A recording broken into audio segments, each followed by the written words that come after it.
눈을 뜬 순간 나는 중세 판타지 세계에 와 있었다. 살아남기 위해 나는 용병이 되었다. 목숨을 부지하기 위해 끝없이 적들을 도륙했다. 이 잔혹한 세상에서 한순간의 방심은 곧 죽음을 의미했다. 내 이름은 아론. 바로 지금 캐시디시의 사람들은 도둑 하나를 쫓고 있었다. 경비병 몇몇이 상황을 보고하러 왔고 그들이 할 수 있는 건 투덜거리는 것뿐이었다.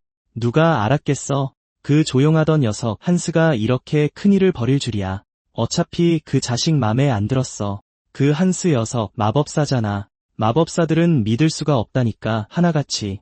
분명 악마랑 계약했을 거야. 다른 경비병이 폭소를 터뜨렸다. 넌 그냥 한스를 질투하는 거잖아, 안 그래?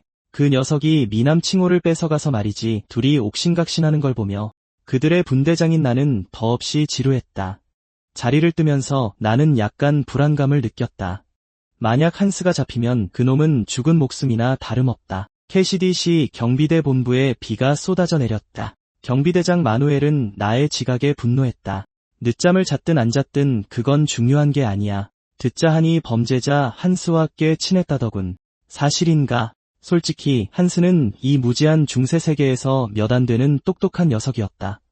그래서 그가 아카데미에 들어간 후에도 우린 연락을 유지했다. 하지만 지금 당장 그걸 인정할 생각은 없었다. 거의 모르는 사이입니다. 그냥 서로 고갯짓만 하는 정도였죠. 그거 잘됐군. 마누엘의 얼굴이 흥분으로 환해졌다. 이번 특별사건은 영주님의 따님과 관련되어 있다. 한스는 아가씨에게서 절대 훔쳐서는 안 될 것을 훔쳤다. 다시 말해 우리 캐시디시 경비대가 범인을 잡아들인다면 영주님께서 얼마나 기뻐하실지 상상해보라고. 그러니 그놈을 살리든 죽이든 데려와라. 겉으로는 고개를 끄덕였지만 속으로는 식은땀이 흘렀다. 그 빌어먹을 한스 녀석 일을 망치지 않아야 할 텐데 안 그러면 내 목도 달아날 판이다. 한편 내 사분대는 이미 집결해 있었다. 우리는 캐시디시의 허름한 7구역을 수색하기 위해 움직였다. 부하들은 자기들끼리 불평했다. 대충 둘러보고 맥주나 한잔하러 가자고. 나는 차가운 눈빛 한 번으로 그들을 조용히 시켰다. 젠장, 중세 사람들은 정말 이렇게 멍청하군. 목숨이 걸린 일인데도 술 마실 생각만 하다니. 바로 그때 근처 빗속에 앉아있는 수상한 인물을 발견했다. 어이, 거기 갈색 망토. 나는 외곽 경비대원이다. 그 후드를 벗어. 남자는 킥킥거리며 고개를 들었다. 오랜만이군, 아론. 마침 잘 왔. 나는 그가 말을 끝내게 두지 않았다. 나는 그의 대머리에 주먹을 정통으로 꽂아 넣었다. 이 자식, 너 전에 내가 체포했던 말썽꾼 아니냐? 대머리 남자는 완전히 억울한 표정을 지었다. 아닙니다. 저는 그냥 약초 상인입니다. 누가 제 물건을 훔쳐가서 신고하러 온 겁니다. 아, 그래서 낯이 익었군. 어떤 경비병이 묻지도 않고 사람부터 칩니까? 오늘 재수가 정말 없군. 정신차단 약초를 전부 도둑 맞은 것도 모자라 이젠 경비병한테 얻어맞기까지 하다니. 정신차단 약초라는 말에 내 주의가 쏠렸다. 그 잎사귀에는 지혈 효과가 있다. 약초 도둑은 어느 쪽으로 갔나? 대머리 남자의 말을 따라 나는 떨고 있는 한스를 찾아냈다. 한스, 대체 무슨 일이 있었던 거냐? 넌 항상 깔끔하게 하고 다녔잖아. 이제 와서 팔까지 잃어. 이만하면 됐다. 억지로 끌고 가기 전에 조용히 따라와. 한스는 긴 한숨을 내쉬었다. 아직은 안 돼. 그의 마법 아래 수많은 물방울이 모여 공중에서 소용돌이쳤다. 비가 내리는 탓에 그의 마법은 평소보다 훨씬 강력해 보였다. 한스가 힘없이 말했다. 미안해, 에렌. 지금 잡힐 수는 없어. 그는 거대한 물기둥을 내게 똑바로 날렸다. 나는 천천히 숨을 들이쉬었다. 나는 크게 발을 내디뎌 공격을 피하고 한스에게 똑바로 돌진했다. 내가 다가오는 것을 보고 한스는 다른 주문을 외우려 했지만 나는 장타 한 방으로 그를 쓰러뜨렸다. 한스는 내 앞에 무릎을 꿇었고 그의 눈에는 눈물이 글썽였다. 아렌, 날 보내줄 수 있겠어? 악마와 계약한 자는 심장 근처에 흉터가 있어야 한다. 아무것도 없다. 내 생각대로 전부 헛소문이었군. 한스, 넌 명백히 악마의 종이 아니야. 그런데 그런 짓을 한 거지? 한스 로타가드. 지금은 설명할 수 없지만 꼭 해야 할 일이 있어. 언젠가 넌 이해하게 될 거야. 속으로 신음했지만 나는 그의 다친 팔에 회복무약을 부어주었다. 도둑질로 팔을 잃었으니 그만하면 충분한 벌 아닌가? 하지만 그건 내가 결정할 문제가 아니었다. 이 빌어먹을 중세 세계에서는 무죄 아니면 죽음뿐이니까. 여기서 나가. 나는 한스를 터널 입구로 이끌었다. 한스는 오직 감사함이 가득한 눈으로 나를 바라보았다. 아론, 그가 말을 더하기 전에 나는 주먹으로 그를 때려 눕혔다. 그렇게 부르지 마. 이제 당장 꺼져. 그렇게 시골 총구석 캐시디 마을에서 한스의 마지막 모습이 사라졌다. 잘생기고 친절하며 상냥하다고 칭찬받던 그가. 그의 죄목은 캐시디 영예의 개인 속옷을 훔친 것이었다. 완전 변태다. 그리고 나는 이 끔찍하고 후진 중세 세계에서 도시 경비대의 분대장을 하고 있었다. 밤새 수색했지만 아무것도 찾지 못하자 사분대는 부글부글 끓고 있었다. 그 빌어먹을 쥐새끼 한스가 완전히 사라져버렸어. 한편 나는 다른 방에서 윌리엄에게 신문을 받고 있었다. 내 앞에 행정관은 참수형이든 종신형이든 막강한 권력을 쥐고 있었다. 그의 말 한마디에 사람의 운명이 결정됐다. 이제 이 압도적인 권위자가 나에게 의심의 눈초리를 돌리고 있었다. 듣자 하니 범인 한스와 꽤 친했다고 하더군. 또한 7구역만 남았을 때 자네는 혼자 순찰하기를 택했지. 7구역에서 정말 아무것도 찾지 못했나? 나는 움찔하지 않았다. 거기엔 똥밖에 없었습니다. 윌리엄의 표정이 굳어졌다. 잘 들어라. 캐시디시에서는 법을 어기거나 범죄자를 돕는 자는 누구든 내 손에 죽을 것이다. 명심하는 게 좋을 거다. 속에서는 분노가 들끓었지만 나는 얼굴에 미소를 띠고 있었다. 이 빌어먹을 중세 세계는 정말 인권이라는 개념이 없군. 뭐 지금쯤이면 한스는 빠져나갔겠지. 바로 그때 근처 선술집에서 여자의 비명이 울려 퍼졌다. 불량배 한 명이 여관 주인을 더듬고 있었다. 하나는 필사적으로 몸부림쳤다. 이거 놔. 그의 동료가 뒤에서 낄낄거렸다. 우리가 상냥하게 하라고 말하지 않았나? 아가씨가 오해했나 보군. 우린 이 마을에 막 도착해서 친구 좀 사귀려는 것뿐이야. 우리가 무슨 말 하는지 알지? 아주 가까워질 수 있는 그런 친구 말이야. 여관 주인은 한숨만 쉴 뿐이었다. 다른 지역에서 온 용병들인가 보군요. 일이 커지기 전에 그만두는 게 좋을 거예요. 그 말에 빨간 머리가 발끈했다. 내가 거절하면 시 경비대가 나타나서 영웅놀이라도 할 것 같아? 이 여관은 외딴 곳에 있잖아. 그가 말을 마치기도 전에 나는 문을 밀고 들어갔다. 하나의 얼굴이 즉시 환해졌다. 구경꾼들이 흥분해서 들썩였다. 내 체격과 풍기는 기운의 용병들은 그 자리에 얼어붙었다. 열을 나는 하나에게 차분하게 말했다. 하나가 바로 흥정했다. 닷새, 당신 경비대잖아. 이건 말 그대로 당신 일이잖아. 우리가 자기들을 가구 취급하는 걸 보자 불량배들이 발끈하며 한 명이 내게 주먹을 휘둘렀다. 나는 쳐다보지도 않았다. 그저 그의 두툼한 얼굴을 움켜쥐었다. 모든 중세 멍청이들처럼 예의가 없군. 하나, 6일 무료 숙박에 오늘 저녁 식사. 콜. 조건이 정해지자 나는 대머리를 주먹 한 방에 날려버렸다. 이제 이 중세 쓰레기들에게 받아 마땅한 교육을 시켜주지. 불량배들은 그 광경에 경악했다. 구경꾼들은 환호성을 터뜨렸다. 드디어 이걸 기다리고 있었다고. 나는 내 앞에 불량배들에게 주먹을 연달아 날렸다. 이 세상에 사악한 중세 남자는 없다. 그저 좋은 매가 필요한 중세 남자들만 있을 뿐. 한 대씩 맞고 나니 모두 얌전해졌다. 몇몇 구경꾼들은 더 큰 소리로 환호했다. 바로 그거야. 우리는 말썽꾼들이 나타나길 기다리고 있었다고. 우리가 이 선술집 단골인 이유는 바로 여기 있는 이 괴물 캐시디 최고의 쓰레기 수거반 에런 때문이지. 한 대 더 먹여줘. 저 늙은이들이 또 구경하고 있군. 저들도 중세식 교육이 좀 필요한 것 같은데. 예상대로 불량배들은 하나도 남김없이 완전히 길들여졌다. 겉보기에는 아무 걱정 없는 사람 같았지만 밤마다 나는 고통스러운 기억에 잠겼다. 그 여자는 계속 내 이름을 불렀다. 에렌, 에렌, 뒤돌아보지 마. 나는 깜짝 놀라 깨어나 검을 집었다. 눈물이 이미 내 얼굴을 적시고 있었다. 이 세계에 온 지 6년이 지났다. 다시 한번 이 평범한 삶이 얼마나 오래 갈지 알 수 없었다. 훈련장에서 한 기사가 뒤에서 다가왔다. 당신의 검술은 깔끔하고 정확하군요. 캐시디 같은 변방도시에 당신 같은 실력자가 있다는 게 놀랍습니다. 나는 그를 훑어보려고 돌아섰다. 이 세계에서 기사는 독특한 존재였다. 그들은 오러를 운용해 마족과 싸울 수 있었고 평범한 인간의 한계를 뛰어넘는 힘을 휘둘렀다. 그의 갑옷에 새겨진 문장은 파론이 가문의 휴장이었고 그가 먼 도시 베르스에서 온 기사임을 나타내 나를 긴장하게 했다. 제국에서 사람을 보냈나? 그는 재빨리 손을 저었다. 저를 경계하지 마십시오. 저는 그저 당신의 검술에 감탄했을 뿐입니다. 그가 막 내 이름을 물으려 할 때 누군가 그를 부르는 목소리가 들렸다. 벤, 여기 있었군요. 당신은 제 호위 기사잖아요. 어떻게 제 곁을 떠날 수 있죠? 나는 재빨리 고개를 숙였다.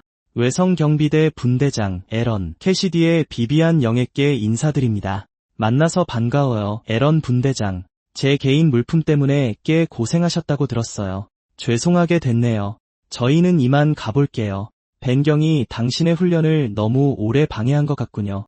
그들이 떠난 후 나는 의아했다. 어째서 베르스의 기사가 여기에 있는 거지? 일하러 돌아갈 시간이다.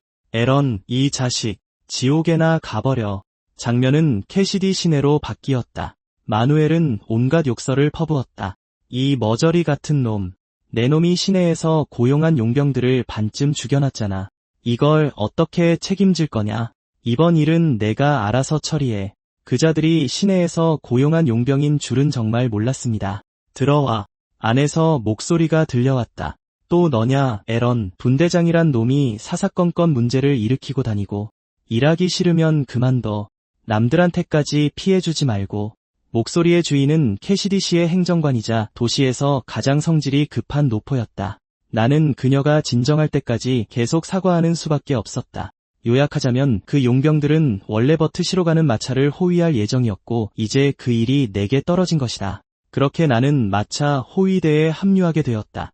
마차 하나를 호위하는데 이렇게 많은 인원이 동원된 것도 이상했고 보아하니 전부 용병들이었다. 이 작전의 규모는 전쟁에 가까워 보였다. 그래서 나는 옆에 있던 붉은 머리 남자에게 마차 안에 누가 탔는지 물었다. 그제야 나는 이 녀석이 어제 내가 때려 눕혔던 그 족제비상 놈팡이라는 걸 깨달았다. 그 별명의 딜러는 발끈했다. 하지만 어제 맞았던 기억이 되살아났다. 그는 곧바로 꼬리를 내렸다. 마음대로 하세요. 족제비 형님이라고 불러주세요. 저녁 무렵 우리는 캐시디 외곽 마을인 노트빌에 잠시 멈췄다. 꽤 큰 마을임에도 불구하고 주민이 한 명도 보이지 않자 일행은 소란스러워졌다. 이게 악마의 짓일까? 내 표정이 어두워졌다. 마침 이 마을에 사는 아이와 친분이 있었다. 갑자기 딜런이 땅에 묻은 피를 보고 소리치기 시작했다. 나는 그에게 무거운 눈초리를 보내며 고개를 들지 말라고 했다. 우리가 발견한 방은 벽부터 벽까지 마을 사람들의 시체로 가득했다. 분대장님, 에런. 누군가 나를 불렀다. 비비안 영에 어째서 여기에? 바람 좀 쐬러 나왔다가 우연히 지나가게 됐어요. 도시에만 있으니 숨이 막혀서요. 그래서 아버지의 권유로 버트시로 가는 중이에요. 얼마 지나지 않아 김이 모락모락 나는 스튜냄비에 모두가 군침을 흘렸다. 모두가 개걸스럽게 칭찬했지만 딜런과 나는 차마 먹을 수가 없었다. 저놈들 배짱 한번 두둑하네. 저 시체들을 보고도 밥이 넘어갈까? 그것들은 그저 재물이었을 뿐이요. 한 노인이 앞으로 나서 설명했다. 당신들이 본 것은 의식, 즉 악마에게 인간을 바치는 재물이었소. 그는 나를 돌아보았다. 내 이름은 존이오. 내가 이 호위 임무의 책임자요. 초면인 것 같은데 저는 에린입니다. 용병이 아니라 그냥 일을 하는 것뿐입니다. 그때 우리는 밤중에 있는 아가씨를 발견했다. 비비안은 동방의 꽃으로 알려질 만큼 숨막히게 아름다웠다. 이번 임무가 간단하지 않다는 건 알았지만 진짜 캐시디 귀족과 그녀의 호위 기사가 마차에 타고 있을 줄은 몰랐다. 꽤 침착해 보이는군. 노인이 말했다. 근처에 악마가 숨어 있을지도 모르는데 두렵지 않나? 나는 담담하게 대답했다. 우리 편에는 기사님이 계시니까요. 게다가 이 검이 있고 이길 가능성이 조금이라도 있다면 저는 살아남을 겁니다. 노인은 기묘한 미소를 지었다. 그럼 매 전투에서 이기길 바라지. 밤은 눈 깜짝할 사이에 찾아왔다. 나는 손에 든 책을 읽으며 홀랜드라는 소년을 생각했다. 지금쯤이면 꽤 컸겠지. 그런 생각에 잠겨 있는데 뒤에서 갑자기 이상한 소리가 들려왔다. 주먹을 휘두르자 좀비가 있었다. 나는 망설임 없이 검으로 꿰뚫었다. 놈의 머리가 땅에 떨어졌다. 이런 곳에 좀비가 왜 있는 거지? 근처에서는 딜런이 공포에 질려 비명을 지르며 마구잡이로 칼을 휘두르고 있었다. 나는 끼어들어 순식간에 좀비를 베어버렸다. 딜런은 눈물을 터뜨렸다. 에런, 날 버렸어. 대체 어디 있었던 거야?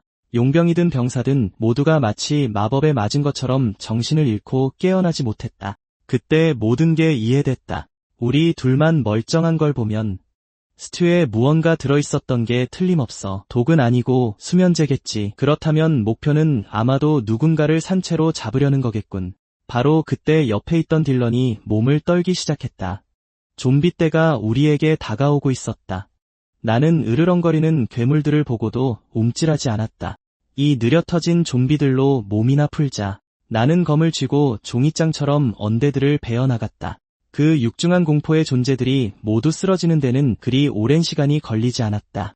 빗줄기와 시체가 널린 땅만이 남아있었다. 그때 뒤돌아보다가 놓친 한 놈을 발견했다. 하지만 그 얼굴을 확인했을 때 나는 얼어붙었다. 내가 생각하고 있던 아이 홀랜드였다. 기억하던 모습보다 정말 꽤 자라있었다. 홀랜드는 마을 소장농의 아들이었다. 그는 책 읽는 것을 좋아했다. 그는 가장 환한 미소로 말하곤 했다. 제가 만난 사람 중에 아저씨가 제일 강하고 멋져요. 이 아첨쟁이 녀석. 나는 그 아이를 진심으로 아꼈다. 캐시디에 정착한 후에도 그와 계속 연락을 주고받았다. 한 번은 도시에 도서관이라는 책으로 가득한 곳이 있다고 말해준 적이 있다. 사서는 하루 종일 책더미에 파묻혀 지낸다고도 했다. 홀랜드의 눈은 부러움으로 커졌다. 저는 그 사서가 되고 싶어요. 너 같은 책벌레한테는 딱 맞는 직업이겠네. 열심히 해봐. 하지만 그렇게 밝은 꿈을 꾸던 소녀는 이런 꼴이 되어버렸다. 나는 슬픔을 삼키고 그를 편히 보내주기 위해 칼을 내리칠 수밖에 없었다. 악마는 인간의 공포를 먹고 산다고 들은 적이 있다. 아빠가 때렸어요. 홀랜드가 언젠가 말했었다. 사서가 되고 싶다고 말했더니요. 소장농의 아들은 소장농밖에 될 수 없다고 하셨어요. 그 모든 것을 기억하며 나는 좀비가 된 소년을 가까이 끌어당겨 꽉 안았다. 미안하다. 나는 영웅이 아니야. 나는 기사도 아니지.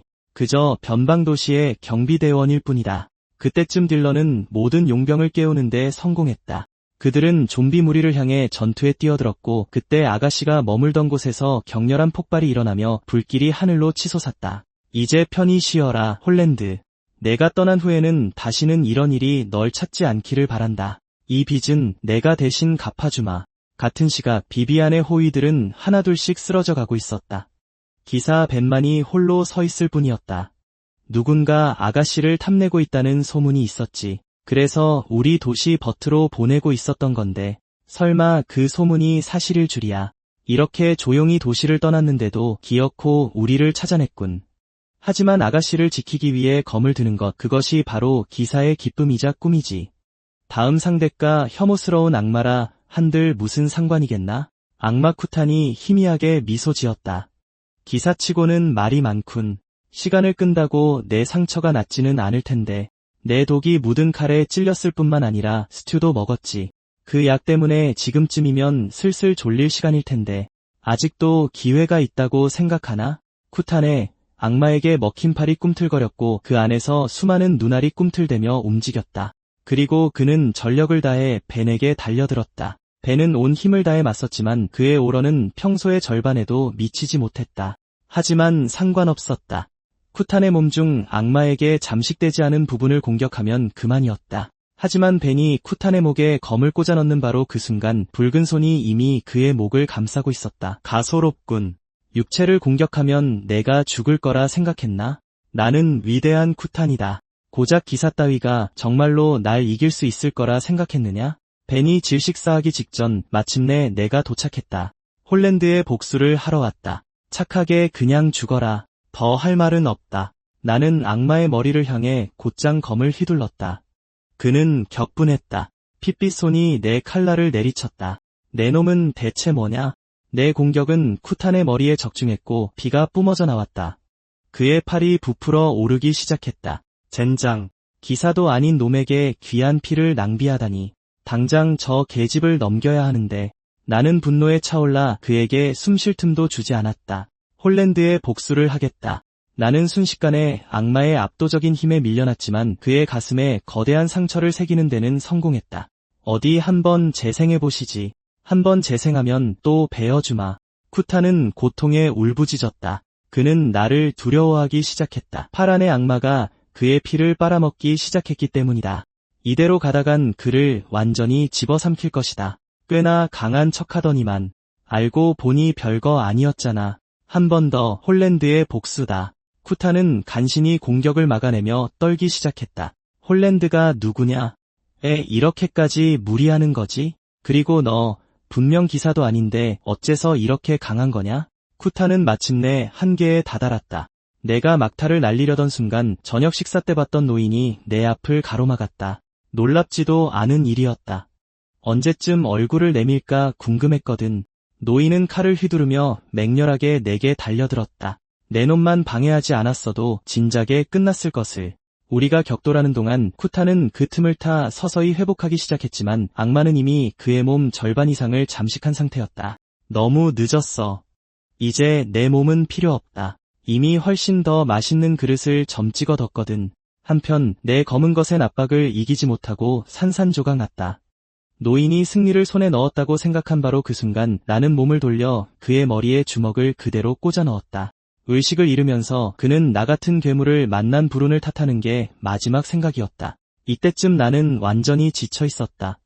내 앞의 생명체는 악마에게 완전히 잠식된 듯했고 악마의 조롱 앞에서 나는 무기조차 없었다. 그래도 나는 앞으로 돌진했다. 숨이 붙어있는 한 내 그 역겨운 누나를 물어뜯어주마. 의식이 흐려지기 시작했다.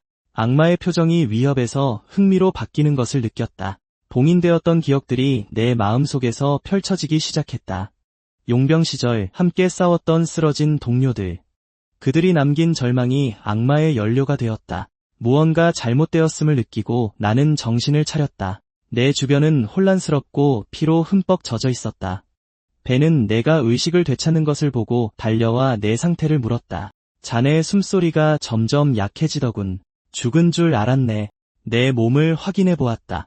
아무 이상도 없는 것 같았다. 방금 무슨 일이 있었는지 기억조차 나지 않았다. 하지만 좋은 소식은 악마가 완전히 죽은 것 같다는 점이었다.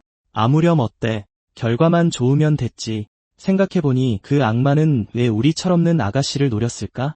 아직도 이렇게 곤히 자고 있는데. 벤은 내가 알 필요 없는 일이라고 했다. 어쨌든 이제 벤은 나에게 큰 빚을 졌다. 결국 그는 진심 어린 성의와 존경을 담아 내게 감사를 표했다. 사건이 끝난 후 마을 사람들의 시신은 광장으로 옮겨져 불태워졌다. 모든 것이 끝나고 나니 의문이 들 수밖에 없었다. 캐시디 귀족 한 명의 목숨을 위해 마을 전체를 희생시켜 악마를 소환하다니 이건 결코 간단한 사건이 아니었다. 모든 시신을 처리한 후 우리는 캐시디로 돌아왔다.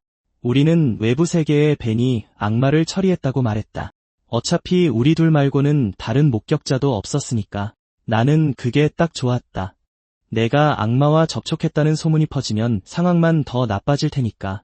전체적으로 이번에는 살아남았을 뿐만 아니라 보너스까지 챙겼다. 그리고 딜런은 완전히 끝장났을 거라고 예상했다. 하지만 어떻게 된 일인지 그 자식은 시체 더미 속에 숨어서 살아남았다. 그저 평범한 임무였다고 생각했을 때 어느샌가 가슴에 생긴 악마의 눈이 나를 오싹하게 만들었다. 그러자 그 눈이 천천히 입을 열었다. 오, 잘 지냈는가? 충격이 너무 컸다. 나는 즉시 칼을 뽑아 도려내려 했지만 악마는 조금도 두려워하지 않았다.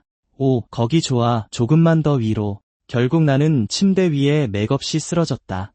대체 정체가 뭐야? 설마 아까 그 악마는 아니겠지. 무지한 존재들이 나를 그렇게 부르곤 하지. 온몸에 식은땀이 흘렀다. 정말 잘됐군. 이놈이 내가 누나를 물어뜯으려 할 때 내 몸으로 들어온 게 틀림없다. 잘 들어. 지금 당장 내 몸에서 나가지 않으면 내 주변 살점까지 같이 파내버릴 테다. 악마가 설명했다. 그건 내가 결정할 일이 아니야. 게다가 내가 이사하려면 시간이 좀 걸려. 시간이 얼마나 걸리는데? 대략 100년 정도. 안팎으로. 꺼져. 악마는 재빨리 나를 달랬다. 일단 진정해. 내 안에 내가 있는 게 생각만큼 나쁜 일은 아니야. 내가 어떤 존재인지 알려주지. 악마가 힘을 발휘하자 희미한 녹색빛이 나를 감쌌다. 그건 오러였다. 기사들만 쓸 수 있는 힘. 어떻게 악마가 이걸 쓸 수 있지? 하지만 겨우 오러한 조각을 방출하고는 악마의 눈은 이미 숨을 헐떡이고 있었다. 이게 바로 조로라는 건가? 아래층에서 하나 누나의 목소리가 들려왔다. 에런, 내려와. 캐시디 대성당 수도원에서 널 찾는 사람이 왔어. 그녀의 말이 채 끝나기도 전에 수도원의 사절이 이미 위층으로 올라오고 있었다. 천한 평민놈 귀족께서 너를 찾으신다. 꾸물거리지 마라. 벤 경께서 너를 부르신다. 당장 움직여. 그의 말이 끝나기도 전에 내 주먹이 그의 얼굴에 박혔다. 눈에 거슬리는군, 이 반쪽짜리 자식. 잠시 쉬고 있어. 금방 나갈게. 깜짝 놀랐네. 알고 보니 그냥 벤의 부하였다. 그놈이라면 악마를 잡은 보상금을 나와 나누려는 거겠지. 소란 피우는 건 싫어. 정 미안하면 보상금이나 나눠줘. 벤은 굳게 맹세했다. 알고 있네. 보상금이 들어오면 자네를 가장 먼저 부르겠네. 기사이든 아니든 그는 여전히 괜찮은 인간적인 면모를 지니고 있었다. 반쪽짜리? 얼마나 더 가야 해? 나는 무심코 물었다. 제스가 얼굴을 찌푸렸다. 왜 자꾸 반쪽짜리라고 부르는 거야? 마음에 들어. 귀족 반, 평민 반이라는 뜻인가? 넌 귀족의 사생아에 사생아잖아. 제스는 속으로 비명을 질렀다. 이 남자를 죽여버릴 거야. 그렇게 우리는 태양의 대성당에 도착했다. 오, 젠장. 이곳이라고? 내 안에는 악마가 살고 있는데. 아론, 드디어 왔군. 자네를 기다리고 있었네. 이렇게 갑자기 불러내서 미안하네. 정말로 놀란 표정이군. 이분은 태양의 대성당의 브라이언 주교님이시다. 인사드리게. 그리고 이분은 이단 신문관 조안나 님이시고 두 분 모두 신앙심이 깊기로 널리 알려져 있지. 갑자기 조안나가 천천히 내게 다가와 주먹을 들어 올렸다. 주먹은 내려와 내 머리 위를 부드럽게 톡 쳤다. 이단 신문관님의 개인적인 축복이라니. 정말 영광이군. 그렇게 의식은 끝났고 우리는 내가 정말로 관심 있는 부분으로 넘어갔다. 이는 그대의 뛰어난 공로를 인정하여 우리 교단이 감사의 표시로 내리는 것이니 태양신의 보물, 황금 흉장이라네. 제가 정말 이렇게 귀한 것을 받아도 되겠습니까? 물론이지. 우리가 바라는 것은 만약 우리 교단에 어려움이 닥쳤을 때 그대의 신성한 힘을 빌려주는 것뿐이라네. 주교님, 오늘부터 당신은 제 신앙의 아버지이십니다. 다음 장면에서 나는 이미 날렵한 갑옷을 입고 그 흉장을 달고 있었다. 내 부하들조차 내가 강도질이라도 하고 온 줄 알더라니까. 이 휘장은 태양신의 성물로 신성한 힘이 깃들어 있다. 나는 맥주잔을 멍하니 바라보며 생각에 잠겼다. 아, 진짜 얼음처럼 차가운 생맥주가 그립다. 주점 주인 살러디 요즘 도시에 사기 도박단이 판을 친다며 수다를 떨었다. 5번구역에 병든 인어라는 여관이 있는데 말이야. 외지인들이 많이 몰리면서 자연스레 도박판이 벌어졌는데 거기서 앤 꼬맹이 하나가 주사위 판을 꽉 잡고 있다는 거야. 나는 맥주잔을 내려놓았다. 내 구역에서 불법 도박장을 운영하다니 그것도 미성년자가. 간도 크군. 캐시디 외곽 경비대 분대장으로서 이걸 그냥 보고 넘길 수는 없지. 가자, 케이. 도박 근절은 모두의 책임이니까. 얼마 지나지 않아 그곳에 도착했다. 꼬마야, 주사위를 꽤 잘 굴린다며? 내 실력 좀 보여줘봐. 계속해서 6이 나오자 게임은 또다시 무승부로 끝났다. 나는 계속해서 압박했다. 계속해. 판도는 2배로. 소녀는 나의 어리석음을 비웃고 있었다. 그녀는 마법으로 사기를 칠 수 있었다. 일부러 몇 판은 져주기도 했지. 그때 소녀는 뒤에 있는 남자가 그만하라는 신호를 보내는 것을 알아챘다. 그녀는 즉시 마법을 발동해 주사위 숫자를 바꾸려 했지만 내가 이미 모든 것을 간파했다는 사실은 몰랐다. 움직이지 마. 마법으로 속임수를 쓰려는 거지. 소녀는 눈에 띄게 당황했다. 뭐라고? 증거라도 있어? 증거? 물론이지. 이번 판 넌 분명 내 주사위를 사로 바꿀 거야. 그리고 내 것도 사로 만들어서 판을 끝내겠지. 내 말이 맞나? 나는 망설임 없이 주사위를 던졌다. 4, 정확히 예상대로였다. 내 전 재산과 두 손을 걸지. 내가 마법으로 저 숫자를 바꾼 거라고. 너 같은 하급 마법사를 이용해서 사기를 치는 건 전형적인 수법이야. 정체가 탄로나자 불량배들은 칼을 뽑았다. 그냥 호구인 줄 알았더니 본론으로 들어가지. 딴 돈 내놓고 꺼져. 여기서 죽고 싶지 않으면. 나는 조금도 동요하지 않았다. 이 꼬마 아가씨와의 주사위 놀이 꽤 재밌었어. 마지막 한 판만 더 하자고. 이건 진짜 태양신 대성당에 금화하다. 일당의 턱이 바닥에 떨어질 뻔했다. 저건 엄청난 돈이야. 무슨 꿍꿍이야. 우리가 사기치는 거랑 저 애가 마법사인 것도 다 알잖아. 그런데 우리랑 내기를 하는 거지? 나는 차갑게 미소 지었다. 무시무시한 사기단치고는 말이 많군. 남자는 더욱 화를 냈다. 좋아. 그 돈이랑 저 계집애 손모가지를 걸지. 나는 그 틈을 타 소녀에게 조용히 물었다. 어이, 넌 마법 학교에나 가야 할 것 같은데? 어쩌다 이런 놈들이랑 어울리게 된 거야? 마법을 배우다 보니 적성에 안 맞던, 아니면 집이 가난해서 학비를 못 댈 정도인가? 소녀가 날카롭게 말을 잘랐다. 함부로 넘겨짚지 마. 아무것도 모르면서 한마디도 하지 마. 나는 웃음을 참았다. 정곡을 찔렀나 보군. 출구를 지키던 남자들은 내가 시간을 끈다고 생각했다. 그들은 신호를 교환했다. 우리 정체를 알았으니 살려보내지 마. 하지만 그들이 예상치 못한 것은 내 눈에 서린 기대감이었다. 꼬마 아가씨, 맥주를 차갑게 만드는 마법 알아? 그 정도는 할 수 있을 것 같아요. 그럼 됐어. 합격이다. 불량배들은 마침내 이성을 잃고 칼을 들고 내게 달려들었다. 묵직한 한 방에 모두가 나가떨어졌다. 흉터투성이 두목이 포효하며 내 얼굴을 향해 곧장 칼을 휘둘렀다. 나는 눈 하나 깜짝하지 않고 맨손으로 칼날을 잡았다. 부끄럽지도 않나? 다 큰 어른이 어린애 속임수에 빌부터 살다니. 쓸모없는 중세 쓰레기 같으니. 정말 한심하군. 그의 동료가 뒤에서 공격하려 했다. 나는 그의 몸을 휘둘러 칼날의 경로로 던져버렸다. 이따위로 부끄럽게 사느니 동료 손에 죽는 게 낫지. 오래 걸리지도 않았다. 나는 사기단 전체를 쓸어버렸다. 남은 건 완전히 얼어붙은 소녀뿐이었다. 저 남자 맨손으로 사크갱단을 쓰러뜨렸어. 사크갱단의 해결사 사크는 이웃 구역에서 현상금까지 걸린 수배범이었지만 나는 별로 신경 쓰지 않았다. 나는 소녀에게 다가갔다. 꼬마 냉장고 여기 있었구나. 말 그만해. 돈 벌고 싶지. 그렇지. 매일 나한테 시원한 맥주나 만들어주면 일자리를 구해줄게. 마법 학교에 들어갈 때까지 그곳에서 먹고 잘 수 있을 거야. 어때? 나랑 같이 갈래? 소녀의 여린 얼굴에서 눈물이 잦아들기 시작했다. 네. 그리고 다음날 평소처럼 훈련을 하고 있는데 내 꼬마 냉장고가 나타나 얼음처럼 차가운 맥주를 배달해 주었다. 어머나, 아침부터 정말 고맙군. 아, 그래. 바로 이 말이지. 어이, 냉장고. 너 몇 살이냐? 12살. 작네. 드워프라도 되는 거냐? 에런, 저 꼬마 내 딸이야. 하나가 씩씩거리며 따졌다. 뭐? 말도 안 되는 소리 마. 그냥 내가 주워온 냉장고일 뿐이야. 아니, 꼬마 마법사 말이야. 그리고 내 여관도 일손이 필요하지 않나? 그냥 직원 하나 더 들였다고 생각하고 돌봐줘. 하나는 잠시 고민하더니 고개를 끄덕였다. 일리 있네. 이렇게 귀여운 애가 내 딸일 리가 없지. 변변찮은 놈들이랑 엮여서 고생 많았지? 걱정 마. 이 언니가 잘 돌봐줄게. 이름이 뭐니?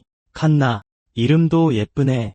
그런데 하루에 차가운 맥주 몇 잔이나 만들 수 있어?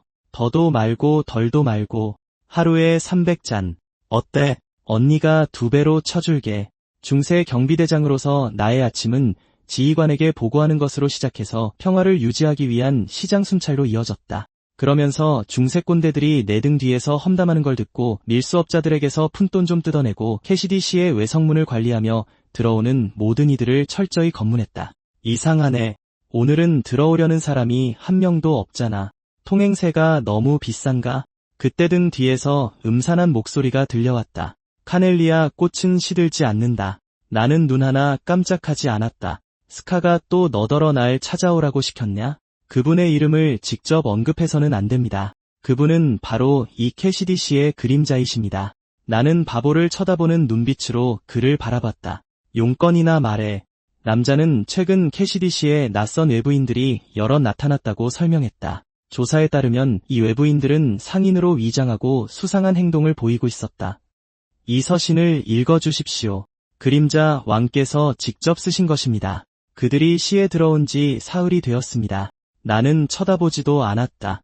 나는 편지를 찢어버렸다. 나도 지금 바빠 죽겠어. 무슨 쓸데없는 소리를 하고 있어? 스카한테 소꿉놀이 그만하고 너도 그 불쌍한 척 좀 그만두라고 전해. 이제 꺼져. 이런 변방도시에 외부인이 오는 건 별일도 아니야.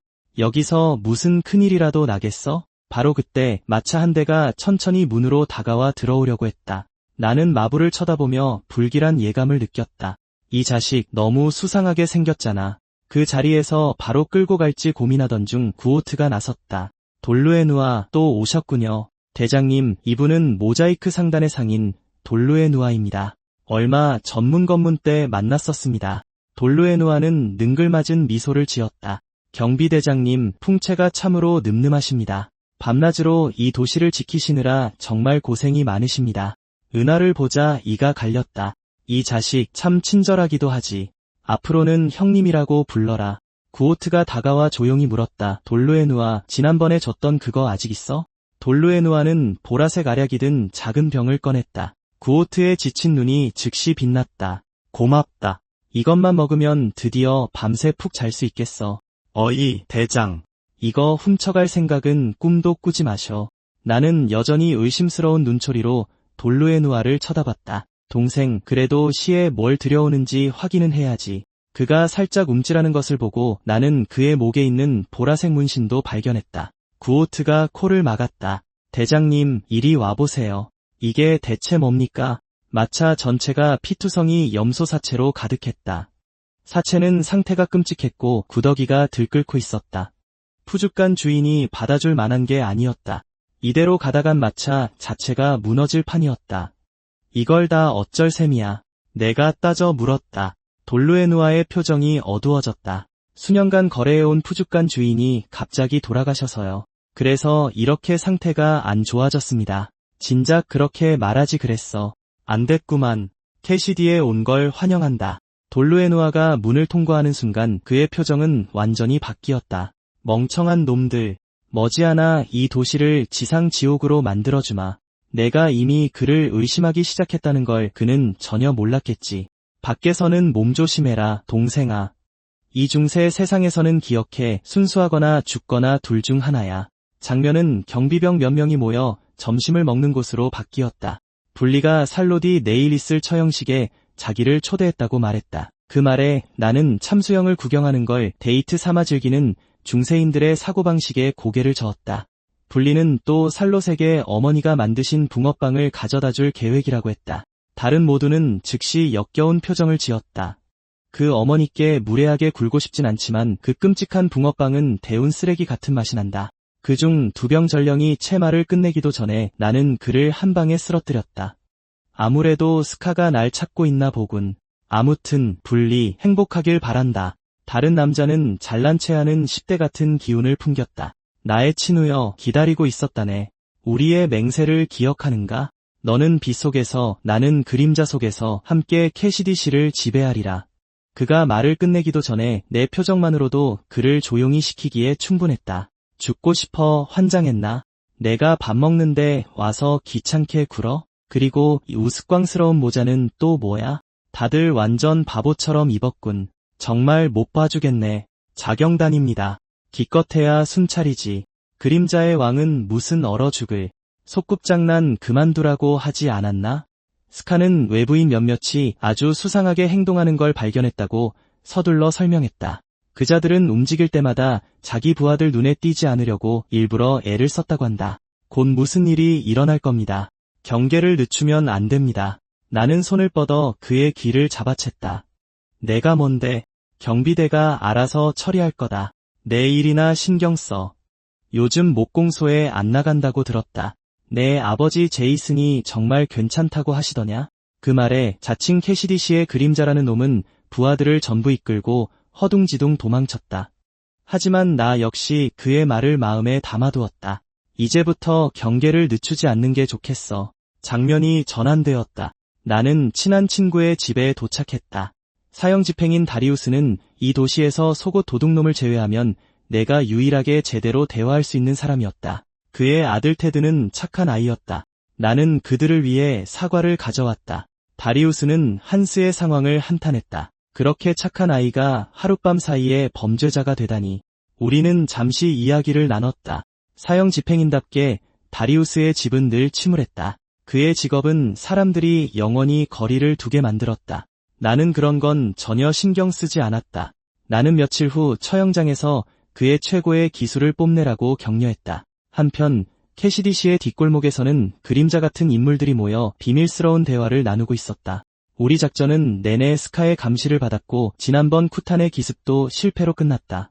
다른 이가 입을 열기 전에 돌루의 누아가 끼어들었다. 며칠 뒤 광장에서 공개 처형이 있을 것이다.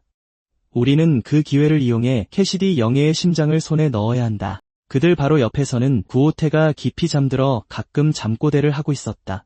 도시의 중세인들이 얼음처럼 차가운 맥주의 즐거움을 맛보자 카나는 내 예상대로 순식간에 인기 스타가 되었다. 그 덕분에 하나 누나의 선술 집은 손님이 급증했다. 그녀는 내 조언을 받아들여 빵에 딸기잼을 발라 팔았고 금세 매진되었다. 어디서 그런 기발한 아이디어를 얻었냐고 그녀가 물었을 때 이곳 사람들은 이미 죄수들의 피에 빵을 찍어 먹고 있었기에 어떻게 설명해야 할지 몰랐다. 하지만 하나 누나는 다른 질문이 있었다. 내가 왜 어린 소녀 카나를 거두었는지 말이다. 그녀가 보기에 나는 남을 위해 굳이 나서는 타입이 아니었으니까. 그 질문은 나를 멈춰서서 아주 오래전 일을 생각하게 만들었다. 예전에 길가에서 길 잃은 아기 고양이를 주운 적이 있다. 카나는 내게 어쩐지 그와 비슷한 느낌을 주었다. 하나 누나가 놀라서 반응하기도 전에 케이가 나를 불렀다. 대장님, 오늘 휴일이잖아요. 왜 저희가 다 소집된 겁니까?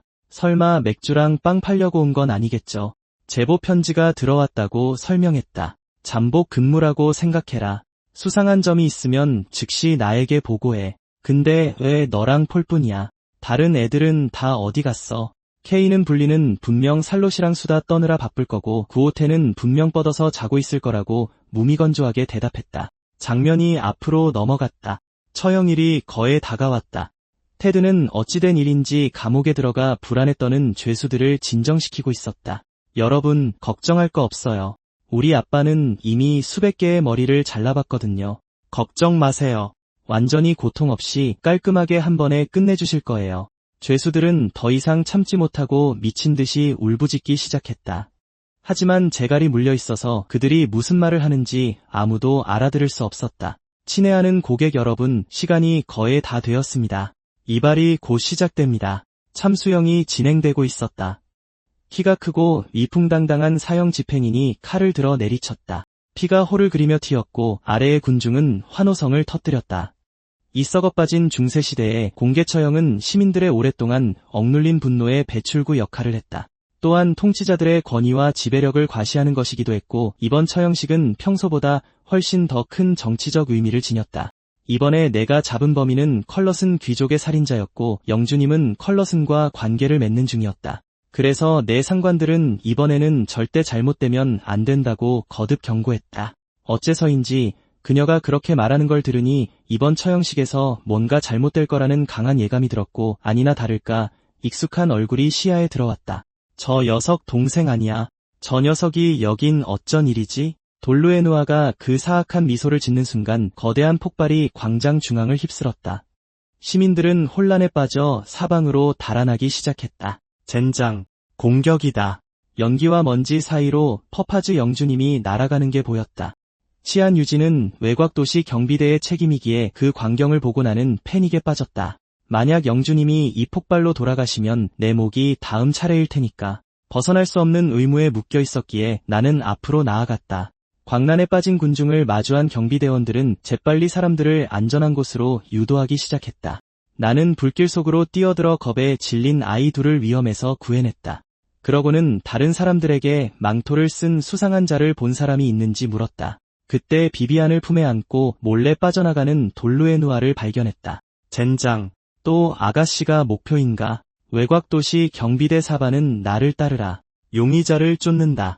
빈손으로 돌아오면 다음은 우리 목이 날아갈 거다. 그렇게 우리는 하늘이 어두워질 때까지 추적하고 수색했다. 당장은 단서가 없었지만 적어도 영주님은 아직 살아계셨다. 그렇지 않았다면 우리 모두 끝장이었을 거다. 폭발로 기사 한 명도 죽었다는 소문이 돌았다. 나는 코웃음 쳤다. 딱 내가 예상했던 대로군. 기사란 족속은 절대 믿을 게 못 돼. 어색하게도 만신창이가 된 벤이 바로 근처에서 숨을 고르고 있었다. 나를 보자 그는 마침내 긴장을 풀었다. 오랜만이군, 아론. 정말 창피하군. 나는 지적하지 않을 수 없었다. 넌 항상 두들겨 맞고 있는 것 같군. 정말로 기사가 맞나? 방심했다. 상대는 흑마법사였고 병사들 중에 배신자가 있어. 조심하게. 그가 말을 끝내기도 전에 멀리서 비명소리가 울려 퍼져 우리 셋 모두를 놀라게 했다. 태희의 목소리였다. 그들의 반응을 지켜보던 악마는 완전히 어리둥절했다. 너희들 뭐 하는 거냐? 그냥 한 대 친 것뿐인데 그렇게 극적으로 굴 필요는 없잖아. 케이는 얼굴에 손을 갖다 대고 시익 웃었다. 잠깐만 기다려 줄래? 기다리는 게 있거든. 악마는 혼란스러운 표정으로 쳐다봤다. 다음 순간 나는 벽을 뚫고 나타나 악마의 목을 움켜쥐었다. 악마는 격렬하게 몸을 떨며 있는 힘껏 발버둥 쳤지만 소용없었다. 이 괴물은 대체 뭐지? 이 악력은 말도 안 돼. 나는 진심으로 어리둥절한 표정을 지었다. 왜 이렇게 약한 거지? 도시 밖에서 싸웠던 그 악마랑은 전혀 다르잖아. 여전히 목이 졸린 채 악마는 마침내 폭발했다. 나 죽겠어. 진짜로 죽을 것 같아. 고개를 들자 악마는 자신의 것보다 더 무시무시한 기운과 마주했다. 말을 시작해 아니면 억지로 하게 만들겠다. 흑마법사가 진짜 범인이에요. 그는 아가씨의 심장을 원해요. 그는 정말 끔찍한 인간이에요. 악마의 졸개들은 흑마법사를 통해 악마와 계약한 자들이고요. 우리 기지는 마법도시 탈룸바에 있어요. 거기까지. 이제 왜 그들이 아가씨의 심장을 원하는지 말해. 그 부분은 저도 잘 모르겠어요. 진심이에요. 제발 믿어주세요. 좋아. 충분히 협조적이었군. 너희들 풀어져라. 끌고 가. 다시 말해 그 꼬맹이는 악마 부하들을 자기 졸개로 쓰는 흑마법사였다는 거군. 그 사실을 곱씹고 있을 때 한 인형이 천천히 내게 다가왔다. 대장님, 여기 계셨군요. 편안한 저녁 보내고 계신가 봅니다. 거트, 내가 그렇게 오래 자지 말라고 했을 텐데 건강에 안 좋아. 거트는 어쩔 수 없었다고 말하며 천천히 더 가까이 다가왔다. 대장님, 잠을 못 자는 게 얼마나 고통스러운지 아십니까? 잠이 부족하면 눈을 멀쩡히 뜨고 있어도 깨어있다는 느낌이 들지 않아요. 꿈속을 헤매는 것 같거나 머릿속에 짙은 안개가 낀 것 같죠. 모든 게 흐릿합니다. 그 말과 함께 거트는 갑자기 검을 뽑아 내게 달려들었다. 영원히 깨지 않을 꿈속으로 보내드리죠. 안녕히 주무십시오, 대장님. 거트가 어렸을 때 그의 가족에게 끔찍한 기근이 닥쳤다. 먹을 것이라고는 나무뿌리조차 없었다. 사람들은 날쥐와 바퀴벌레를 먹기 시작했다. 하지만 어느 날 오랫동안 보지 못했던 피 묻은 고깃덩어리가 저녁 식탁에 올랐다. 거트의 가족은 마침내 고기를 먹게 되었다. 모두가 행복하게 먹었다. 몸이 약해 일할 수 없었던 그의 허약한 남동생만 빼고 모두가. 그날 이후로 거트는 다시는 편히 잠들지 못했다. 이제 거트의 얼굴은 악마의 짙은 보랏빛을 띠고 있었고 그는 나를 향해 무자비하게 칼을 휘둘렀다. 제가 얼마나 걱정했는지 모르실 겁니다, 대장님. 다음번에 모두가 제 등 뒤에서 고기를 먹어치울까 봐 걱정했죠. 어떻습니까, 대장님? 저 강하죠? 드디어 숙면을 취해서 그런가 봅니다. 전부 돌루에누아가 준 그 사탕 덕분이죠. 나는 진지해졌다. 거트는 악마의 힘을 얻었다. 그의 힘과 속도는 비약적으로 상승했고 전투훈련을 거의 받지 않았음에도 불구하고 이 녀석은 전투에 타고난 재능이 있었다. 하지만 녀석은 경험이 부족했다. 정면으로 맞받아치는 척하다가 마지막 순간에 몸을 비틀어 피했다. 그 순간 쿼터의 장검은 그걸 막아낼 만큼 단단하지 않은 벽에 박혀버렸다. 칼날이 단단히 박혀 빠지지 않았다. 그러자 놈은 악마의 잠식된 팔을 휘둘러 내게 곧장 달려들었다. 하지만 그 어설픈 공격은 몸을 숙여 피하기에 충분했다. 그리고는 내 검을 녀석에게 박아 넣었다. 내가 짊어진 모든 걸 이해해, 쿼터. 난 널 용서하니 너도 날 용서해다오. 쿼터의 눈에는 끝없는 피로감이 가득했다. 마지막 순간 그는 가족이 죽였던 남동생을 본 것 같았다. 너무 피곤해. 그러고는 온몸에 힘이 빠져 내게 쓰러졌다. 잘 자라, 쿼터. 모든 게 끝나기 전에 최고의 자장가를 들려주마. 한편 흑마법사 돌루에누아는 남은 경비병들을 처리하고 도시 밖으로 나가는 비밀 통로를 찾아냈다. 이놈들은 포기를 모르네. 끈질기기 짝이 없어. 나 같은 몸이 쥐구멍으로 기어 나가야 하다니 그래도 이 모든 게 가치 있는 일이지. 이제 곧 마법의 총알을 손에 넣게 될 테니 그가 비비안의 심장을 노리는 순간 내 목소리가 그를 멈춰 세웠다. 찾았다. 쥐구멍은 어떻게 찾았지? 쿼터가 알려줬나? 어이, 동생, 얘기 좀 하자고. 돌루에누아는 경멸의 눈빛으로 나를 쳐다봤다. 누군가 했더니 고작 경비대장 나부랭이었군. 흑마법이 돌루에누아의 몸을 휘감았고 그의 주위로 기괴한 마숫대가 튀어나왔다. 가라. 저놈을 갈기갈기 찢어버려. 나는 놈들을 막기 위해 맹렬하게 검을 휘둘렀다. 하지만 돌루에누아가 주문을 외우자 마수들이 허공에서 나타나기 시작했다. 반응할 틈도 없이 물리고 말았다. 젠장, 이 더러운 흑마법 같으니. 몸이 믿을 수 없을 만큼 무거웠다. 움직일 때마다 고통의 파도가 온몸을 덮쳤다. 이대로 시간을 끄는 건 내게 불리했다. 돌루에누아는 나의 끈질김에 비웃음을 감추지 못했다. 덩치만 큰 건 아니었나 보군? 하지만 킬란텔의 그림자 군단을 감당할 수 있겠나? 나는 시익 웃었다. 내 군단은 좀 규모가 작은 것 같은데? 말이 끝나기도 전에 늑대와 뱀을 비롯한 온갖 마수들이 내게 세도했다. 나는 살기를 드러냈다. 원칙대로라면 널 산채로 잡아가야겠지만 넌 내 부하를 이 일에 끌어들이고 악마에게 팔아넘겼다. 그러니 여기서 내게 사형을 선고하마. 이 쓸모없는 쓰레기야. 무자비한 공격이 쏟아진 후 그림자 군단 전체가 흔적도 없이 사라졌다. 돌루에누아는 식은땀을 흘렸다. 그는 또 다른 주문을 외워 흑마법을 펼쳤다. 수없이 끈적하고 역겨운 보라색 촉수들이 순식간에 나를 휘감았다. 이건 어떠냐? 이건 삼중 저주다. 기사라도 빠져나올 수 없지. 넌 여기서 납작하게 짓눌릴 거다. 하지만 거의 즉시 그가 그토록 자랑하던 촉수들이 비명을 지르기 시작했다. 나는 가차없이 그것들을 갈기갈기 찢어버렸다. 내 저주에 대해 뭐라고 짓거리고 있었지? 잘 못 들었는데. 돌루에누아는 턱을 악물었다. 이 열받게 하는 자식. 계속 날뛰게 두진 않겠다. 그는 잘린 작은 손가락이 담긴 붉은 약병을 땅에 내리쳤다. 그것이 무엇이든 즉시 꿈틀거리기 시작했고 이내 거대한 핏빛용이 소환되었다. 이 마수는 대주교의 손가락으로 소환한 것이다. 넌 고작 하급 경비대장일 뿐. 이걸 어떻게 상대할지 한번 보자고. 나는 온 힘을 다해 민첩하게 용의 공격을 피했다. 검을 들어 용의 몸에 전력을 다해 휘둘렀지만 전혀 상처를 입지 않았다. 젠장, 흠집도 안 나. 보통 방법으론 안 되겠군. 그것을 깨닫고 나는 길고 느리게 숨을 내쉬었다. 그리고는 용의 입속으로 곧장 뛰어들었다. 마수는 꿀꺽 소리를 내며 나를 삼켰다. 돌루에누아는 만족스러운 미소를 지었다. 바보 같은 놈, 제 발로 뛰어들다니. 성공적으로 안으로 들어온 뒤 나는 가슴에 박힌 마안을 두드렸다. 나와라, 이 쓸모없는 악마야. 한번 힘을 쓰더니 완전히 입을 닫아버렸잖아. 부끄러운 줄 알아야지. 이 조로 악마야. 이제 그 힘을 넘겨줄 수 있겠지? 악마가 무미건조하게 말했다. 언제나처럼 거만하군. 여전히 무례하고 멍청하구나.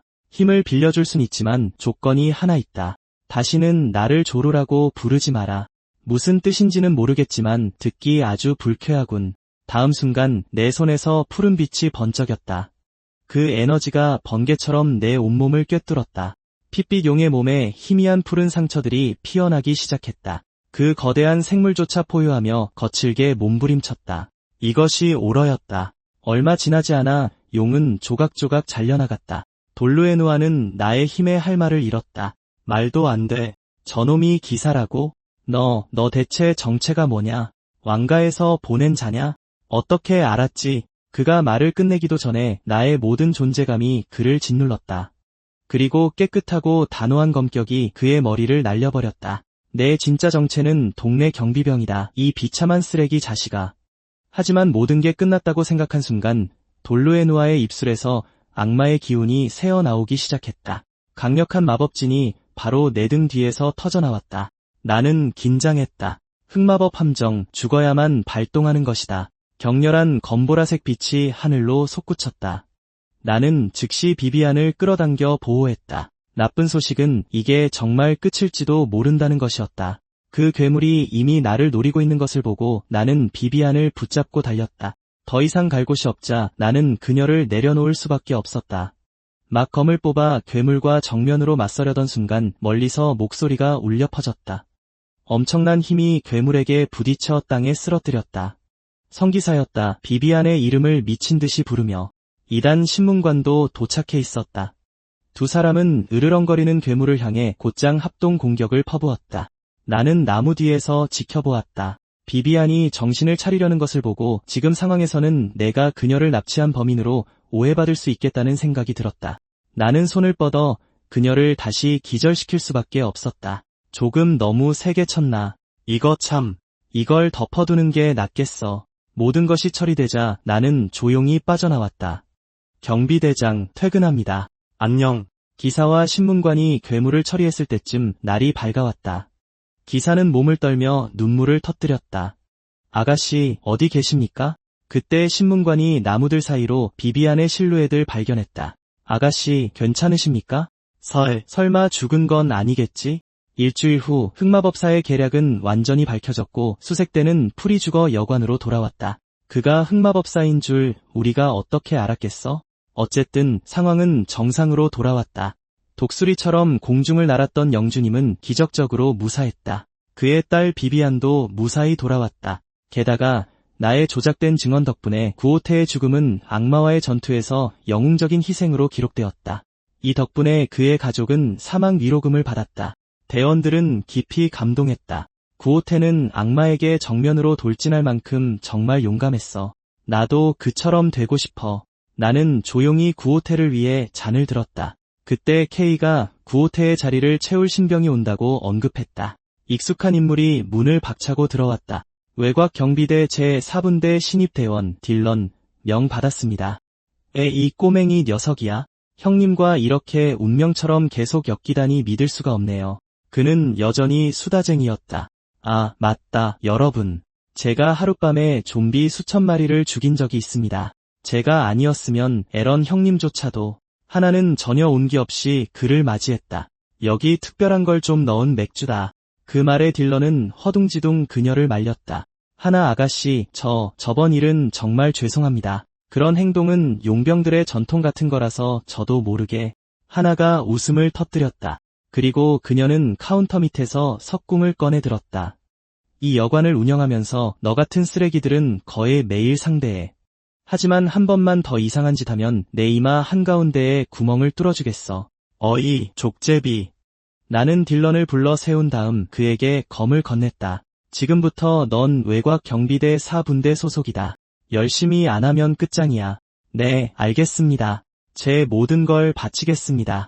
얼마 지나지 않아 나는 딜런에게 도시로 들어오는 사람들을 검문하는 요령을 가르쳐주고 있었다. 그는 내가 들어오는 시민을 주먹 한 방에 쓰러뜨린 다음 흔들어 깨우는 것을 지켜보았다. 어이, 이런 데서 자면 중풍 걸려. 조심하라고. 현장에서 이렇게 일하는 나를 보며 딜런은 입이 떡 벌어졌다. 정말로 이렇게 들어오는 사람들을 검문하는 겁니까? 그냥 마부한테서 은하를 뺏고 악마에 씌었는지 확인한다는 핑계로 마음에 안 드는 놈은 아무나 두들겨 패는 거군요. 이게 일이라고요? 이거 정말 대단한데요. 잘 들어. 복잡하게 만들 필요 없어. 그냥 은화 2님만 내면 도시로 바로 들어갈 수 있어. 그의 활약을 보니 인정하지 않을 수 없었다. 이 녀석은 타고난 갈치꾼이야. 이대로라면 내가 아무것도 안 해도 은하가 주머니로 굴러 들어오겠군. 일이 잘 풀리는데. 그때 한 병사의 목소리가 울려 퍼졌다. 뇌 없는 멍청이. 이 마차에 있는 피네로 가문의 문장이 보이는데도 우리를 수색하겠다고? 그런 건 상관없어. 자, 은하나 내놔. 나는 즉시 딜런을 옆으로 걷어찼다. 저놈은 신입입니다. 아무것도 모릅니다. 죄송합니다, 나리. 하지만 마차를 제대로 보니 안에는 귀족은 없고 병사들 뿐이었다. 나는 즉시 표정을 바꾸어 엄격하고 흔들림 없는 태도를 취했다. 최근 사건들 때문에 우리 영주님께서 성문으로 들어오는 모든 방문객을 철저히 검문하라고 명령하셨다. 내 놈의 방금 행동은 캐시디 씨의 영주님을 모욕하는 것이나 마찬가지다. 일개병사가 우리 영주님을 뇌 없는 멍청이라고 부르다니. 사형 집행이니 일거리가 많아 바빠지겠군. 병사는 우리의 태도가 순식간에 바뀐 것에 당황했다. 결국 그는 조용히 동전을 건넸다. 오해는 마시길. 그런 뜻은 아니었으니까. 나는 슬쩍 미소를 지었다. 그리고 마지막으로 그의 머리에 무자비한 주먹을 한 방 날렸다. 영주님의 특별 지시에 따라 방문객의 악마빙의 여부를 확인하는 방법입니다. 모두 행운을 빕니다. 한 대 맞은 병사는 눈물을 꾹 참고 있었다. 빌어먹을 두 놈. 장면이 전환됐다. 나는 다시 태양의 대성당에 와 있었다. 이번엔 또 무슨 일인지 알 수 없었다. 몸 안에 이런 놈을 품고 있는 내가 가장 오기 싫은 곳이 바로 이 교회였다. 설마 벌써 들킨 건가? 그런 걱정이 들던 찰나 신문관의 실루엣이 보여 깜짝 놀랐다. 아론, 왔군. 사제는 만면에 미소를 띠고 있었다. 아론, 얘기는 다 들었네. 자네가 정말로 악마와 싸웠다고? 신문관이 모든 것을 똑똑히 봤다고 하더군. 자네가 큰 위험을 무릅쓰고 거인의 소나기에서 아가씨를 구해냈다고 말이야. 고작 경비대장이 악마에게 맞서다니. 나는 안도의 한숨을 내쉬었다. 다행이다. 내가 마족의 힘을 쓰는 건 못 봤구나. 사제가 말을 이었다. 자네의 용기는 칭송받아 마땅하네. 감사의 선물을 준비했지. 오늘부터 자네는 명예 수도사일세. 나는 속으로 떨떠름했다. 지난번처럼 현금으로 주면 더 좋을 텐데 하고 속으로 중얼거렸다. 그러더니 대사제는 내게 신문관을 데리고 캐시디시티를 구경시켜 주라고 했다. 그녀가 도시를 구경하고 싶다고 하더군. 수고 좀 해주게. 나는 속으로 부글부글 끓었다. 고작 심부름꾼이 필요해서 나를 여기까지 부른 거잖아. 게다가 만약 신문관이 내가 악마의 빙이 된 걸 알게 된다면 모닝스타로 내 머리통을 박살낼 텐데. 그래서 나는 내가 자주 가던 식당에 데려가겠다고 제안했고 그렇게 우리는 그 끔찍하기 짝이 없는 생선빵을 마주하게 되었다. 이것이 우리가 다시는 가까워지지 않도록 하는 최선의 전략이기도 했다. 나는 신문관이 빵을 한 입 빼어 무는 것을 지켜봤다. 그녀는 즉시 땀을 흘리기 시작했다. 그 표정, 걸작이군. 나를 원망하지 마시오. 자네는 안 먹나? 그녀는 나를 산채로 벗겨낼 듯한 눈빛으로 조용히 말했다. 물론 먹어야죠. 나는 헛구역질을 억누르며 빵을 입에 쑤셔 넣었다. 신문관 역시 물러서지 않았다. 마침내 다 먹었다. 우리는 둘 다 기진맥진한 채 의자에 쓰러졌다. 대단하십니다, 신문관님. 주인이 들어왔다. 다 드셨네요. 한 접시 더 드릴까요? 신문관은 놀란 토끼처럼 식당 밖으로 뛰쳐나갔다. 내가 흐뭇해하고 있을 때 내 앞에 새로운 생선 빵 한 접시가 놓였다. 차라리 모닝스타로 머리통이 깨지는 게 이보다는 낫겠다. 명예 수도사가 된 이후로 내 옷차림은 점점 화려해졌다. 알고 보니 이 수도복만 입고 있어도 꽤 많은 가게에서 할인을 받을 수 있었다. 명예 수도사 나쁘지 않군. 대장님, 피네로 가문에서 우리와 함께 일할 병사들을 보냈습니다. 영주님께서 그들과 잘 지내라고 하셨습니다. 분쟁이 생기면 징계가 있을 겁니다. 말이 채 끝나기도 전에 험악한 인상의 한 남자가 나를 향해 돌진해왔다. 얼마 전 내가 한 대 팼던 바로 그 병사였다. 쓸모없는 경비대놈 마침 잘 만났다.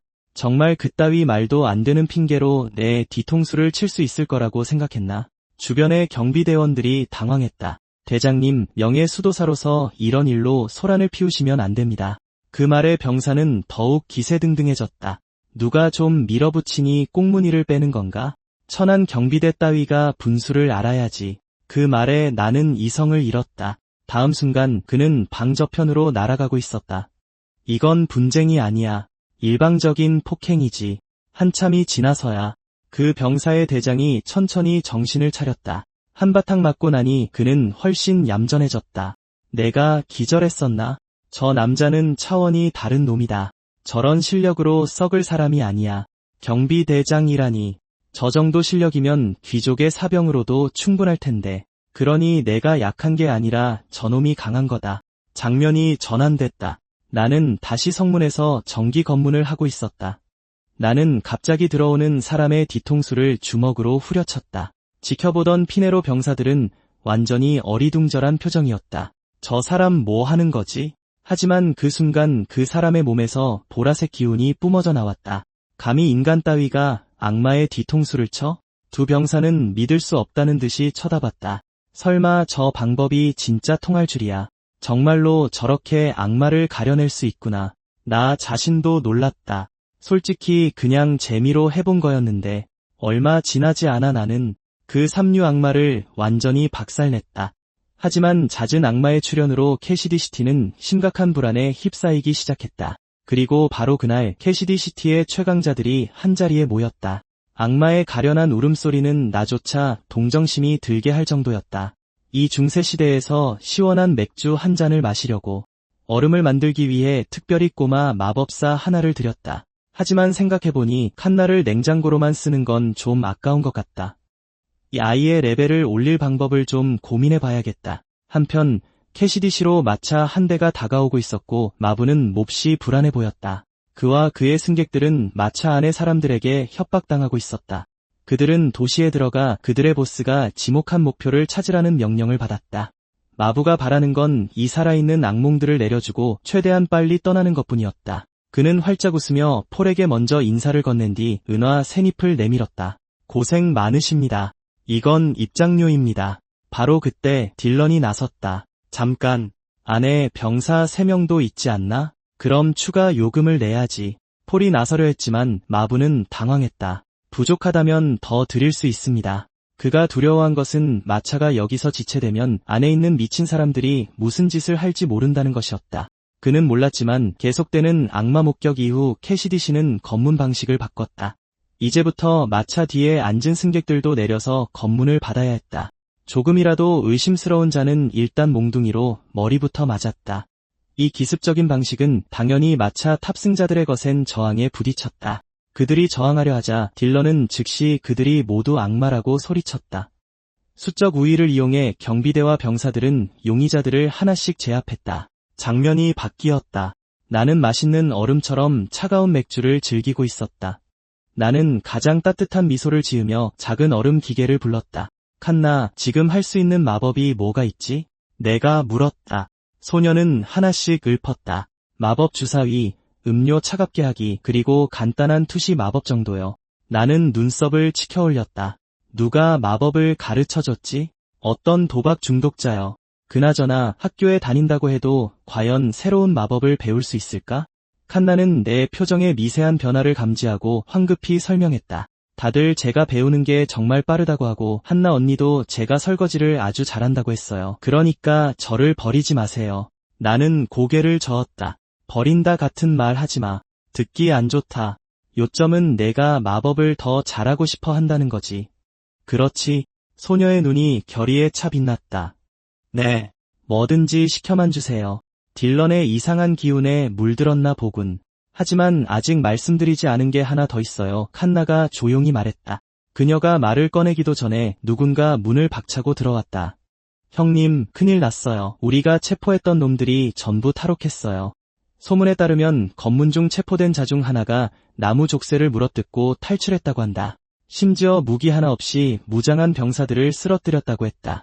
딜런의 얼굴이 잿빛이 되었다. 내가 그 녀석을 기절시켰는데 이제 어떡하죠? 결론은 모든 분대장은 즉시 본부로 집합하라는 것이었다. 한나에게 안전하게 있으라고 당부한 뒤 나는 밖으로 나섰다. 아니나 다를까 경비대장이 폭발했다. 이 쓸모없는 쓰레기들아. 죄수들을 하나도 빠짐없이 놓치다니. 한 분대장이 제일 먼저 탈출한 남자에 대해 조사해봤다고 설명했다. 그 남자는 쿨라르손 출신의 해결사로 그곳에서 악명이 자자했다. 나는 천천히 고개를 끄덕였다. 거봐. 족제비 녀석이 그런 놈을 잡다니. 바로 그때 체포된 무리 중 마부의 견습생이 뛰어들어왔다. 여기 경비대장님이 누구세요? 저기 덩치 크고 무섭게 생긴 분이요. 당신인가요? 나는 쏜살같이 달려가 그의 입을 틀어막았다. 버릇없는 꼬마 녀석 같으니. 예의라곤 하나도 없군. 중세 시대 애들은 알아서 크나? 우리 스승님은 아무 짓도 안 했어요. 잘못이 없다고요. 제발 그를 구해주세요. 붉은 머리 아이가 소리쳤다. 우리는 그저 장사를 하려던 마부일 뿐이에요. 협박당해서 그 사람들을 태울 수밖에 없었어요. 그 말을 듣고 나는 상황을 파악했다. 그의 스승은 그 짠돌이 랩이었다. 하지만 캐시디의 법에 따르면 일단 죄수가 탈옥하면 그와 관련된 누구도 풀어줄 수 없었다. 한편 탈옥수들은 경비병들을 피해 달려 외딴 곳에 도착했다. 레비는 숨을 헐떡였다. 왜 나까지 끌고 온 거야? 나는 탈출할 생각도 없었는데. 몇몇은 캐시디 사람들이 수색 중에 머리를 부수는 게 얼마나 끔찍한지, 그리고 자기들 세계에서는 남을 봐주는 게 약하다는 증거라고 중얼거렸다. 바로 그때 갑작스러운 호루라기 소리에 모두가 깜짝 놀랐다. 그들이 반응하기도 전에 이풍당당한 인물이 이미 그들의 퇴로를 차단했다. 너희 정말 그냥 경비병 맞아? 우리는 7명이나 되는데. 그들은 수적 우세를 믿고 맞섰다. 오래지 않아 모든 탈옥수가 바닥에 쓰러졌다. 서서 지켜보던 레비는 얼굴이 하얗게 질렸다. 저 남자 설마 러피이자 에런은 아니겠지? 탈옥수 신세로 만나도 하필이면 이 악마를 만난 거지? 그가 최악의 상황에 대비하고 있을 때 나는 그저 그의 멱살을 잡아 올렸다. 뭘 그리 시끄럽게 떠들어. 그리고 애초에 탈출은 왜 한 거야? 골치 아프게. 내 제자가 너 찾고 있어. 어서 가봐. 견습생과 재회한 후 리바이는 무언가를 깨달았다. 에렌이 입이 거칠고 모난 구석이 있으며 행동은 진짜 악마 같았지만 그의 행동만으로 그를 판단할 수는 없었다. 도시 반대편에서는 해결사가 검을 들고 웃는 토끼 여관이 있는 5구역까지 도망쳤다. 스카가 가장 먼저 그를 쫓아갔다. 딜런은 옆에서 응원했다. 저 녀석이야. 바로 저놈이라고. 엄마도 못 알아볼 때까지 두들겨 패줘. 내 허락 없이는 이 구역에서 어떤 범죄자도 활보하게 두지 않겠다. 나는 캐시디 씨의 그림자다. 그 말과 함께 스카는 전력으로 공격했지만 3초도 안 돼서 쓰러졌다. 딜런과 다른 이들은 멍하니 쳐다봤다. 이 녀석 장난 아니게 강하군. 그의 눈이 차갑고 날카로워졌다. 꼬마 여자애를 찾고 있다. 보라색 머리 여자애를 본 적 있나? 잠시 합을 겨룬 후 포리칼에 찔려 쓰러졌다. 딜런, 도망쳐. 그가 소리쳤다. 끝났어. 우리 셋이 덤벼도 저 녀석을 이길 수 없어. 희망이 없어. 딜런이 막 도망치려던 순간 항상 자신을 친형처럼 대해줬던 폴의 모습이 떠올라 발걸음을 멈췄다. 폴 형, 이번에는 형 말을 못 듣겠어. 아직 죽으면 안 돼. 그는 몸을 돌려 해결사를 향해 온갖 도발을 퍼부었다. 어이, 너. 나한테 이빨이 나갈 때까지 맞았던 거 벌써 잊었냐? 내놈 똘마니들은 지금쯤 다 꼬치가 됐을걸. 한 방에 뻗어버리는 쓸모없는 약골 자식. 도발은 완벽하게 먹혔다. 해결사는 핵돌아서 딜런에게 검을 찔러 넣었다. 딜런은 절망하며 쓰러졌다. 젠장. 이럴 때 그 꼬맹이는 대체 어디 있는 거야? 필요 없을 땐 귀신같이 나타나서 날 괴롭히더니. 에런, 이 자식아. 왜 정작 내가 필요할 땐 코빼기도 안 보이는 거냐고? 어디선가 나타난 주먹이 해결사의 얼굴을 강타했다. 그 충격에 해결사는 몇 걸음 뒤로 비틀거렸다. 형님, 딜런은 눈물을 터뜨렸다. 족제비, 방금 내가 한 말 다 들었다. 딜런은 바로 죽은 척하기 시작했다. 해결사는 분노했다. 너희들 죽고 싶어 환장했나? 나는 코웃음 쳤다. 그러니까 내가 이 꼬맹이한테 나가떨어진 다리 힘 풀린 얼간이란 말이지? 맞더라도 이렇게 한심하게 보이진 말아야지. 저기엔 나무 파편까지 있잖아. 나는 그가 한눈 파는 틈을 타 검을 휘둘렀다. 그가 온 힘을 다해 막는 동안 나는 그의 가슴에 정통으로 발차기를 날린 후 멱살을 잡아 날려버렸다. 그런데도 그는 발로 착지하는 데 성공했다. 내 실력에 어떻게 저 족제비 새끼한테 나가떨어진 거지? 이런 곳까지는 대체 왜 온 거야? 농부라도 되려는 건 아니겠지? 여기엔 땅도 없는데. 사람을 찾고 있다. 해결사가 말했다. 보라색 단발머리의 어린 여자애 본 적 있나? 그제야 감이 왔다. 그 애와 어울리던 깡패들도 쿨라르손 출신이었지. 허름한 꼬마 마법사 하나 때문에 여기까지 해결사를 보내다니. 내 반응을 읽은 해결사의 분노가 치솟았다. 역시 그 애를 아는군. 그 애에게 날 데려가라. 안 그러면. 말이 채 끝나기도 전에 딜런이 해결사의 심장에 검을 꽂았다. 이 비참한 자식아. 내가 감히 그 보라색 머리 애를 건드릴 수 있을 줄 알았냐? 또 너냐? 죽여버리겠어. 하지만 해결사의 상처는 너무 심했다. 그는 다시 일어설 수 없었다. 다음 날 딜런은 붕대를 자랑하며 자신의 영웅담을 마구 떠벌렸다. 내가 틈을 봐서 그놈 가슴에 칼을 냅다 꽂았지. 피가 사방으로 솟구치더라니까. 그때 내가 부상자들을 확인하러 문을 열고 들어갔고 아주 특별한 붕어빵을 좀 가져왔다. 내 목까지 남김없이 다 먹어줘. 스카가 힘없이 중얼거렸다. 3개나 사온 거야. 나 금식 중인데 못 먹어. 대장, 이제 대장것도 하나 생겼네. 잠시 후 딜런이 칸나에게 말을 걸었다. 아가씨, 정말 아름다우십니다. 소녀는 그를 완전히 무시했다. 가 시원해진 맥주잔을 앞에 두고 나는 소녀에게 꿈이 있는지 물었다. 뭐가 되고 싶은지, 뭘 하고 싶은지, 예를 들어 기사나 귀족 부인 같은 거 말이다. 칸나는 조금 망설이는 듯했지만 단호하게 대답했다. 살아남고 싶어요. 나는 그 말에 미소 지었다. 좋아. 그럼 난 내 몫을 할 테니 너도 내 몫을 다해. 얼마 후 나는 마법 포션을 사러 갔다. 판매자는 은하 90잎을 불렀다. 살 거야, 말 거야. 안 살 거면 꺼져. 내 시간 낭비하지 말고. 성질 같아서는 그 자리에서 바로 수도사를 한 대 칠 뻔했다. 다행히 다른 수도사가 나서서 상황을 수습했다. 이분은 브라이언 대사제님과 이단 신문관님께서 직접 요청하신 명예 수사님이시다. 결국 나는 은화 신잎의 포션을 손에 넣고 나왔다. 참으로 축복받은 사업이 아닐 수 없다. 에런 수사님 정말 감사드립니다. 덕분에 아주 싸게 샀어. 아이언 형제가 설명하길 수도원장이 캐시디시에 온다기에 다들 정신없고 까칠했대. 그가 떠나는 뒷모습을 보며 문득 그런 생각이 들었어. 여기에도 정상적인 사람이 있긴 하구나. 브라이언 대사제와 이단 신문관뿐인 줄 알았는데 말이야. 호랑이도 제 말하면 온다더니 이단 신문관이 바로 거기서 빵을 먹고 있었어. 그녀는 나를 발견하곤 천천히 일어나더니 진심이 가득한 눈으로 빵 한 조각을 건넸어. 그러고는 조용히 자리를 떴지. 아무리 봐도 그 여자는 정상은 아니었어. 해결사 사건 이후 행정관은 분노로 폭발했어. 앞으로 한 달 동안 아무도 휴가를 갈 수 없다. 모두 절망적인 표정이었지. 이건 완전히 부당해. 부하들을 벌하는데도 한계가 있지. 그때 행정관이 갑자기 나를 돌아봤어. 아론, 노르포가 자네를 찾더군. 오, 아론, 왔구나. 내 상관의 미소는 부자연스러울 정도로 환했어. 자, 잘 들어봐. 바로 여기 있는 이걸 문이라고 부른단다. 이걸 열면 모두가 사용하는 공간으로 들어갈 수 있지. 그리고 여는 방법은 아주 간단해. 그냥 손잡이를 돌리면 돼. 나는 소심하게 모두가 이미 아는 사실이라고 지적했어. 안다고? 그런데 왜 넌 문을 열지 않고 매번 벽을 부수고 들어오는 거지? 내가 지금까지 부순 벽이 몇 개인지 알기나 해? 재밌어. 뭐, 대부분은 어쩔 수 없는 상황이었어. 어쨌든 그 벽 수리비는 전부 내 보너스에서 제할 거야. 최근에 내가 받은 모든 보너스에서 공제하고 남은 금액이야. 내 손에 든 동전을 보고 나는 망설이지 않았어. 나는 그걸 노르포에게 바로 던져줬지. 티비야, 가서 맛있는 거나 사 먹고 맥주나 한잔해.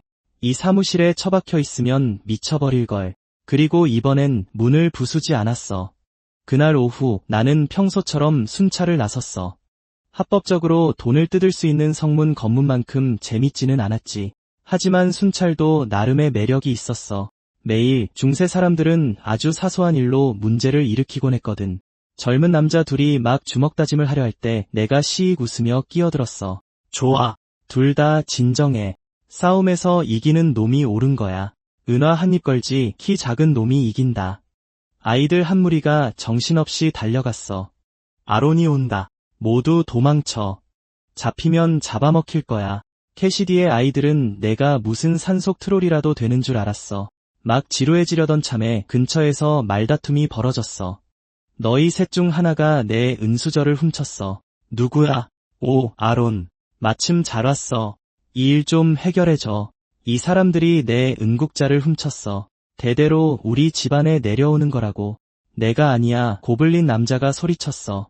누가 저 녹슨 고물을 훔치겠어? 금발 여자는 무시했어. 우리 집엔 은거울이 있어. 내가 뭐 하러 국자를 훔치겠어. 저도 절대 아니에요. 왜 저를 이 일에 끌어들였는지도 모르겠어요. 말도 안 돼. 대장님, 이런 사소한 일까지 저희가 처리할 필요는 정말 없습니다. 진실은 언제나 하나뿐이지. 나는 눈을 빛내며 말했어. 피해자, 범행은 정확히 언제 일어났지? 어제 식사할 때까지는 있었는데 오늘 아침에 본이 없어졌어. 분명 내 이웃 중 하나일 거야. 좋아. 각자 어젯밤부터 오늘 아침까지 어디서 뭘 했는지 말해봐. 고블린 남자는 건초 정리를 일찍 끝내고 저녁을 먹으러 집에 갔다고 설명했어. 사실 그는 저녁을 아예 굶었다고 했지. 하루 세끼 먹는 게 존재의 전부인 중세인에게 저녁을 굶는다는 건 매우 의심스러운 일이었어. 뻐드렁니 여자는 이건 자기 사생활이라며 보고할 의무가 없다고 쏘아붙였어. 다시 한번 말하지만 우리 집엔 은거울이 있어. 국자 따위는 비교도 안 된다고. 금발 남자는 집에서 한 발짝도 나가지 않았다고 설명했어. 그 여자가 억지로 방에서 끌고 나왔다는 거야. 뚱뚱한 여자가 쏘아붙였어. 이 남자가 가장 의심스러워. 외지인이잖아. 난 저 사람을 본 적이 없어. 다른 방법이 없었기에 나는 어쩔 수 없이 그들 각자의 집으로 따라갔어. 놀랍게도 뻐드렁니 여자의 집에는 정말로 아름다운 은거울이 있었어. 봤지? 내가 왜 수저를 탐내겠어. 이제 내가 결백하다는 걸 믿겠지. 그렇지. 하지만 방을 훑어보던 중 문득 이상한 점을 발견했어. 집은 텅 비고 초라한데 은거울이 떡하니 놓여 있었지. 오히려 그게 더 의심스러웠어. 은수저는 없었지만 남자 속옷 한 벌이 있었어. 혼자 산다고 주장했지만 방에서는 틀림없이 성인 남자의 냄새가 났어. 이 여자는 누군가의 정부인 것 같았어. 간통은 심각한 범죄로 여겨졌지만 그녀는 우리에게 음식을 대접했어. 게다가 딱히 내 문제도 아니었고 그냥 넘어가기로 했지. 다음은 금발 남자의 집이었는데 벽마다 책으로 가득 차 있었어. 전부 아주 지루해 보이는 로맨스 소설들 같았지. 그때 예쁜 팔찌를 발견했지. 이 옷차림에 꽤 잘 어울릴 것 같더군. 내가 가져가도 눈치채지 못하겠지. 조용히 챙겨야겠다. 하지만 녀석은 바로 날 발견했다. 그 팔찌는 뭐야? 대장님 취향이 참 독특하시네요. 금발 남자는 한숨을 쉬었다. 마음에 들면 가져가. 오, 정말 고마워. 너도 무죄군. 마지막으로 고블린 남자의 집이다. 앞에 두 명이 범인이 아니었으니 이 녀석이 가장 유력한 용의자였다. 그래, 난 알아냈다고. 안 그래 보일지 모르지만 난 꽤 진지하게 수사해왔어. 이 집을 제대로 수색해보자. 하지만 우리가 들어선 순간 눈에 띄게 잘 차려입은 암말 한 마리를 발견했다. 사볼타르, 오늘 내가 너무 늦게 왔나? 손님이 온 건 처음이지. 오늘 밤은 특별히 건초 비스크를 준비했어. 나는 그가 말을 끝내기 전에 걷어찼다. 이 남자는 자기 말에 완전히 미쳐 있었다. 알고 보니 그는 캐시디시에서 가장 유명한 조련사였다. 그럼 대체 진짜 범인은 누구지? 내가 그 문제로 골머리를 앓고 있을 때 붉은 머리에 통통한 여자가 달려왔다. 오, 세상에. 정말 죄송해요. 숟가락을 찾았어요. 건초 더미에 섞여 있었네요. 모두에게 폐를 끼쳐 죄송합니다. 수고하세요. 젠장할 여자 같으니. 우리 오후 내내 헛고생만 시켰잖아. 바로 그때 사랑스러운 칸나가 내가 가장 좋아하는 차가운 맥주를 들고 나타났다. 그녀는 밝고 명랑한 표정으로 나를 올려다보았다. 유리잔 안에는 꽃무늬로 조각된 얼음이 들어있었다. 정말 열심히 만들었어요. 칸나는 자랑스럽게 활짝 웃으며 말했다. 잘했어. 정말 열심히 했구나. 방향은 좀 이상하고 실용성도 의심스러웠지만 그녀의 열정을 꺾고 싶지는 않았다. 최대한 빨리 공부할 마법책을 찾아줘야겠다. 그때 소녀는 내 손목에 있는 반짝이는 팔찌를 알아챈 것 같았다. 그녀는 분명히 그것에 마음이 끌렸다. 이 팔찌가 마음에 드니? 취향이 꽤 독특한 모양이구나. 자, 가져가렴 꼬마 냉장고야. 칸나의 라벤더색 눈에 기쁨의 빛이 스쳐 지나갔다. 그녀는 무척 기뻐 보였다. 이렇게 낡아 보이는데도 사실은 좋은 물건이었나? 그 마른 남자는 사실 괜찮은 사람이었을지도 모른다. 감사의 선물로 붕어빵이라도 보내줘야겠다. 한편 금발 남자는 분노에 차 있었다. 말도 안 돼. 이 변방의 시골 마을은 무지와 야만의 극치로군. 평범한 평민 따위가 감히 백마법탑의 마법사에게 소란을 피우다니. 수도에서는 절대 일어날 수 없는 일이야. 생각하면 할수록 그는 더욱 분노했다. 저 남자는 야만과 무지의 화신이다. 뻔뻔하기 짝이 없는 경비대장이 내 집에 들이닥치다니. 다행히도 이런 일을 예상하고 책에 은신 마법을 걸어 평범한 소설처럼 보이게 해놨지. 하지만 그가 팔찌를 만지기 시작했을 때 난 참을 수 없었다. 그런 건 너 같은 놈이 손댈 물건이 아니야. 그는 즉시 내게 마법을 날렸지만 전혀 효과가 없다는 사실에 경악했다. 그 남자는 기사도 아니고 그저 평범한 경비병일 뿐이었다. 팔찌를 빼앗긴 것을 생각할수록 그는 더욱 화가 났다. 대체 저 남자는 뭐지? 그래도 그는 억지로 침착함을 유지했다. 그런 것들 때문에 내 정체를 드러낼 가치는 없어.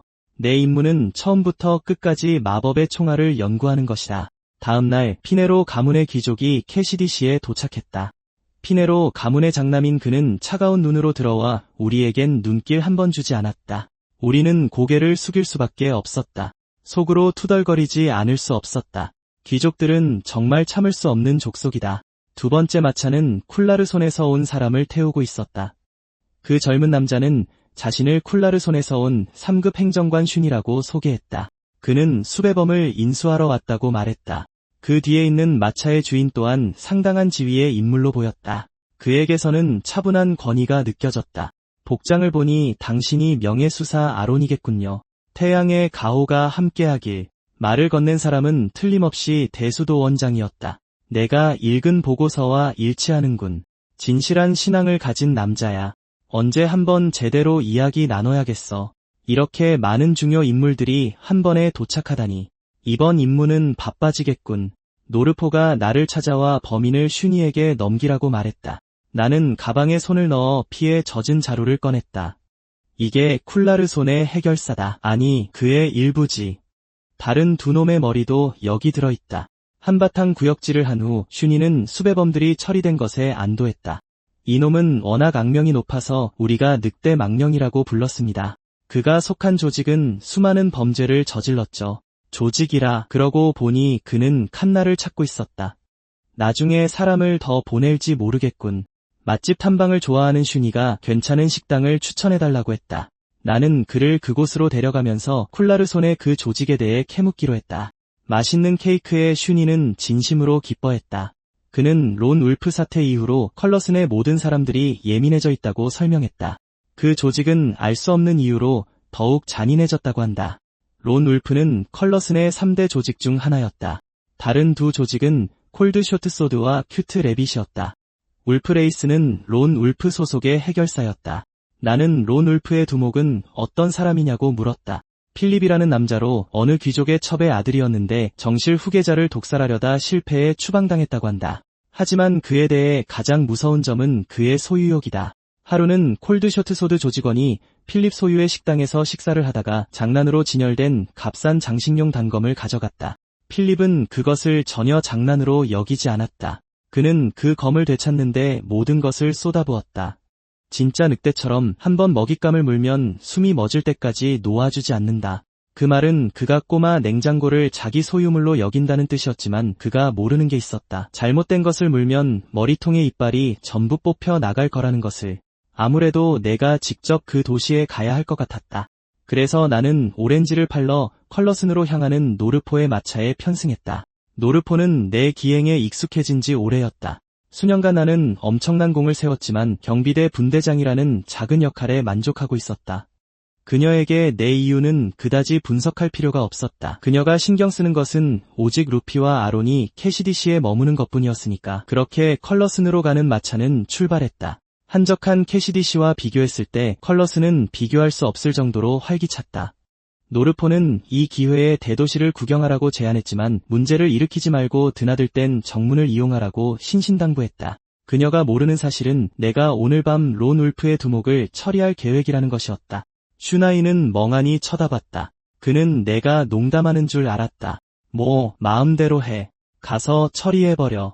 솔직히 나도 그 녀석한테 진절머리가 난 지 오래야. 그래서 내 제안에 슈나이는 먼저 나를 큐트레비대 아지트로 데려갔다. 그 조직은 이름과 전혀 달랐다. 순전히 무력에만 의존하는 길드였다. 그 다음 우리는 콜드 쇼트소드가 운영하는 선술집에 들렀다. 슈나이는 그곳에서도 따뜻한 환영을 받았다. 바로 그 순간까지도 슈나이는 여전히 내가 농담하는 줄 알았다. 다음 순간 나는 그를 시켜 론 울프의 본거지로 가게 했다. 잠깐, 저 앞에 카지노가 론 울프의 아지트야. 오늘 우리가 갔던 그 어떤 곳보다 훨씬 위험해. 나는 웃음을 참을 수 없었다. 무리의 우두머리를 잡으려면 소굴부터 박살내는 게 순서 아니겠어? 그때서야 슈나이는 내가 그날 오후 내내 단 한순간도 농담한 게 아니었다는 걸 깨달았다. 날 끌어들이지 마. 잠시 후 내가 콜드 쇼트소드와 큐트 레빗에 돈을 주고 소란을 피우게 했기 때문에 컬러슨은 혼란에 빠졌다. 하지만 소란이 아무리 커져도 한 거구의 남자가 카지노 입구에 미동도 없이 서 있었다. 그의 이름은 캐린, 론 울프의 문직이었다. 그는 전쟁 발발을 방불케 하는 바깥의 소동을 전혀 동요하지 않고 지켜봤다. 설령 전쟁이 터진다 해도 그의 일은 그저 여기 머무는 것이었다. 그는 론 울프의 문직이니까. 나는 태연한 미소를 지으며 그에게 다가갔다. 저녁은 잘 보내고 있나? 고생이 많군. 도시를 지켜보고 있었는데 많은 일이 벌어지고 있는데도 당신은 꿈쩍도 안 하더군. 캐린의 표정은 변하지 않았다. 그는 나를 술 취한 사람으로 여겼다. 내 일은 여기 서 있는 거니까. 나는 그를 놀리지 않을 수 없었다. 다른 조직들은 문 앞에 아무도 세워두지 않았던데. 보아하니 론 울프 두목은 사실 꽤 겁쟁이인 모양이야. 죽는 게 두려운가? 말 조심해. 나는 그분처럼 잔인한 사람을 본 적이 없어. 그리고 그분은 죽지 않아. 그분은 마법 무기를 가지고 있어. 누구든 상관없어. 순식간에 죄로 만들어버릴 거야. 하지만 그것보다 더 무서운 건 그분을 지키는 기사님이지. 그분은 오른손이 망가졌고 술고래지만 여전히 인간 검이라는 이름에 걸맞은 실력을 갖추고 있어. 게다가 40명의 조직원들이 그의 오른팔과 왼팔 역할을 하고 있지. 아무도 두목님을 건드릴 수 없어. 유용한 정보를 모은 후 나는 캐린을 툭 치며 고맙다고 했다. 고맙다, 캐린. 널 보니 내 젊은 시절이 생각나는군. 너와 이야기하러 오길 잘했어. 다음 두목에게 내 공적을 꼭 알려주도록 하지. 그리고 이 세상에 불멸은 없어. 기사든 귀족이든 황제든 결국엔 모두 죽지. 그 점은 공평해. 만약 필립이 정말 죽는다면 이 일 그만두고 초심으로 돌아가. 자신에 대해 제대로 생각해봐. 캐리는 어리둥절한 채 쳐다봤다. 내가 그대로 걸어 들어갔는데도 그가 막지 않았기 때문이다. 하지만 그의 임무는 여기 서서 움직이지 않는 것이었다. 카지노 안에서 내가 느낀 것은 퇴폐, 극도로 사치스러운 방종뿐이었다. 나는 망설임 없이 조용히 더 깊숙이 들어갔다. 론 울프의 많은 조직원들이 콜드쇼트소드와 다른 이들이 일으킨 소동을 처리하기 위해 자리를 비운 상태였다. 나는 또한 안내인 슈나이를 미리 여관으로 돌려보냈다. 이제 일할 시간이었다. 그렇게 생각하며 나는 갑자기 계단에 쓰러져 술을 마시고 있는 술꾼을 발견했다. 그의 눈은 풀려 있었고 계속해서 트림을 해댔다. 정보에 따르면 내가 그 기사겠군. 실력 좀 볼까? 그 남자는 비틀거리며 일어섰다. 그의 망가진 오른손은 병을 들어 올릴 때조차 희미하게 떨렸다. 들었던 대로 완전히 망가진 사람이었다. 그에 반해 나는 매일같이 훈련해왔다. 그럼에도 불구하고 그 기사에게서 뿜어져 나오는 오러는 나에게 승리를 확신할 수 없게 했다. 그가 움직이기 시작하자 그의 발놀림은 놀랍도록 민첩했고 그의 힘은 경이로웠다. 오러를 머금은 검과 마주친 평범한 칼날은 즉시 산산조각난다. 나는 온 힘을 다해 휘둘렀고 기사는 그것을 깔끔하게 쳐냈지만 나는 여전히 틈을 찾아 그의 등에 주먹을 날렸다. 두 싸움꾼의 실력이 비슷할 때 결과는 가장 작은 우위에서 갈린다. 불명 예스러운 기사. 매일같이 훈련하는 경비대장과 맞서 싸우는 데는 단 하나의 결과만이 있을 뿐이었다. 한 번의 실수, 그리고 그의 머리는 내 칼에 베었다. 내 검은 그의 오러가 깃든 강철과의 교전으로 상당한 손상을 입었다. 나는 즉시 기사의 검을 집어들었다. 이거 쓸 만한 검이군. 내가 갖도록 하지. 그 대가로 명예수사로서 널 위해 기도해주마. 한편 여관에서는 노르포가 바깥에 커지는 소음에 서서히 잠에서 깨고 있었다. 맙서사, 대도시는 원래 이렇게 시끄러운가? 잠을 잘 수가 없잖아. 그녀가 문을 박차고 나가자 거리는 불바다가 되어 있었다. 혼란 속에서 수많은 사람들이 뒤엉켜 싸우고 있었다. 그 광경은 그녀에게 불길한 예감을 안겨주었다. 왜 갑자기 에런 생각이 나는 거지? 아니야, 그럴 리 없어. 설마 에런이라도 이런 짓은 못할 거야. 그때쯤 나는 이미 황금빈문 앞에 도착해 있었다. 도둑들은 금을 좋아하지. 정말이지 시대를 초월한 진리야. 내부 장식은 웬만한 귀족 저택에 버금갔다. 이놈은 귀족 신분에 무슨 집착이라도 있는 건가? 생각에 잠긴 순간 한 무리의 사내들이 내 앞을 가로막았다. 내가 지금 어디에 있는지 알고나 있는 거냐? 감히 허락도 없이 들어와.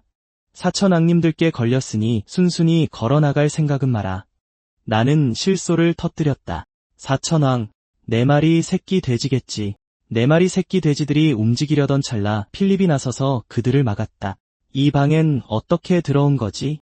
복도에는 베에이든 경이 보초를 서고 있었을 텐데. 나는 그런 칭호를 가진 사람은 만나지 못했다고 무미건조하게 답했다.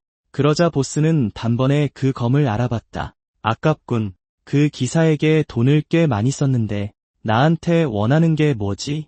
아, 그냥 내 목숨을 가지러 왔다. 보스는 화를 내지 않았다. 그는 웃었다. 재미있군. 참으로 흥미로워. 그는 천천히 내게 걸어왔다. 날 죽이고 싶다고? 자신 있나? 내 뒤에는 안우이의 1급 행정관인 비할롯 백장님과 심지어 대수도 원장님까지 계시다. 거슬러 올라가면 왕가와도 연이 닿아 있지. 그들의 영향력을 감당할 수 있겠나? 무릎 꿇고 내 구두를 핥는다면 내 무례함을 너그러이 용서해주겠다. 그가 말을 채 끝내기도 전에 내 칼날에 목이 날아가 피를 흩뿌렸고 네 마리 새끼 돼지들은 비명을 질러댔다. 내가 스스로 목을 내민 거나 다름없지. 그런 협박이 나한테 통할 거라고 정말 생각했나? 안타깝게도 말이지. 난 훨씬 이전부터 더 무서운 놈들에게 쫓기는 몸이었거든. 바로 그때 눈앞에서 화염이 폭발했다. 이게 카에린이 말했던 마법 무기인가? 역시 무작정 쳐들어온 건 아니었군. 앞으로 나와라. 네 마리 돼지 왕들아. 지금부터 새로운 론 울프 보스 공개 채용 면접을 시작한다. 너희의 자격을 증명해봐라. 선택받지 못한 자는 모닥불 신세가 될 거다. 넷은 서로 앞다투어 떠들어대기 시작했다. 한 놈은 수백 개의 목을 베었다고 자랑했고 다른 놈은 납치 전문가라고 주장했다. 그때 갑자기 한 놈이 예고도 없이 동료의 등에 칼을 꽂았다. 그의 눈에 서린 무자비함이 내 시선을 사로잡았다. 제 이름은 단테입니다. 론울프의 실질적인 작전 대부분은 저를 통해 이루어집니다. 보스 자리를 제게 주십시오. 다음날 행정관들은 전날 밤 조직 간의 충돌로 인한 손실을 집계하는 회의를 열고 있었다. 슈나이가 선물 상자를 들고 회의 중간에 들어왔다. 고위 관리들은 불쾌해했다. 그는 평민인데다 지각까지 했기 때문이다. 동료들은 그 상자를 들고 있는 모습이 바보 같다며 그를 비웃었다. 하지만 상자 안의 내용물은 회의실에 있는 모두를 경악하게 만들었다.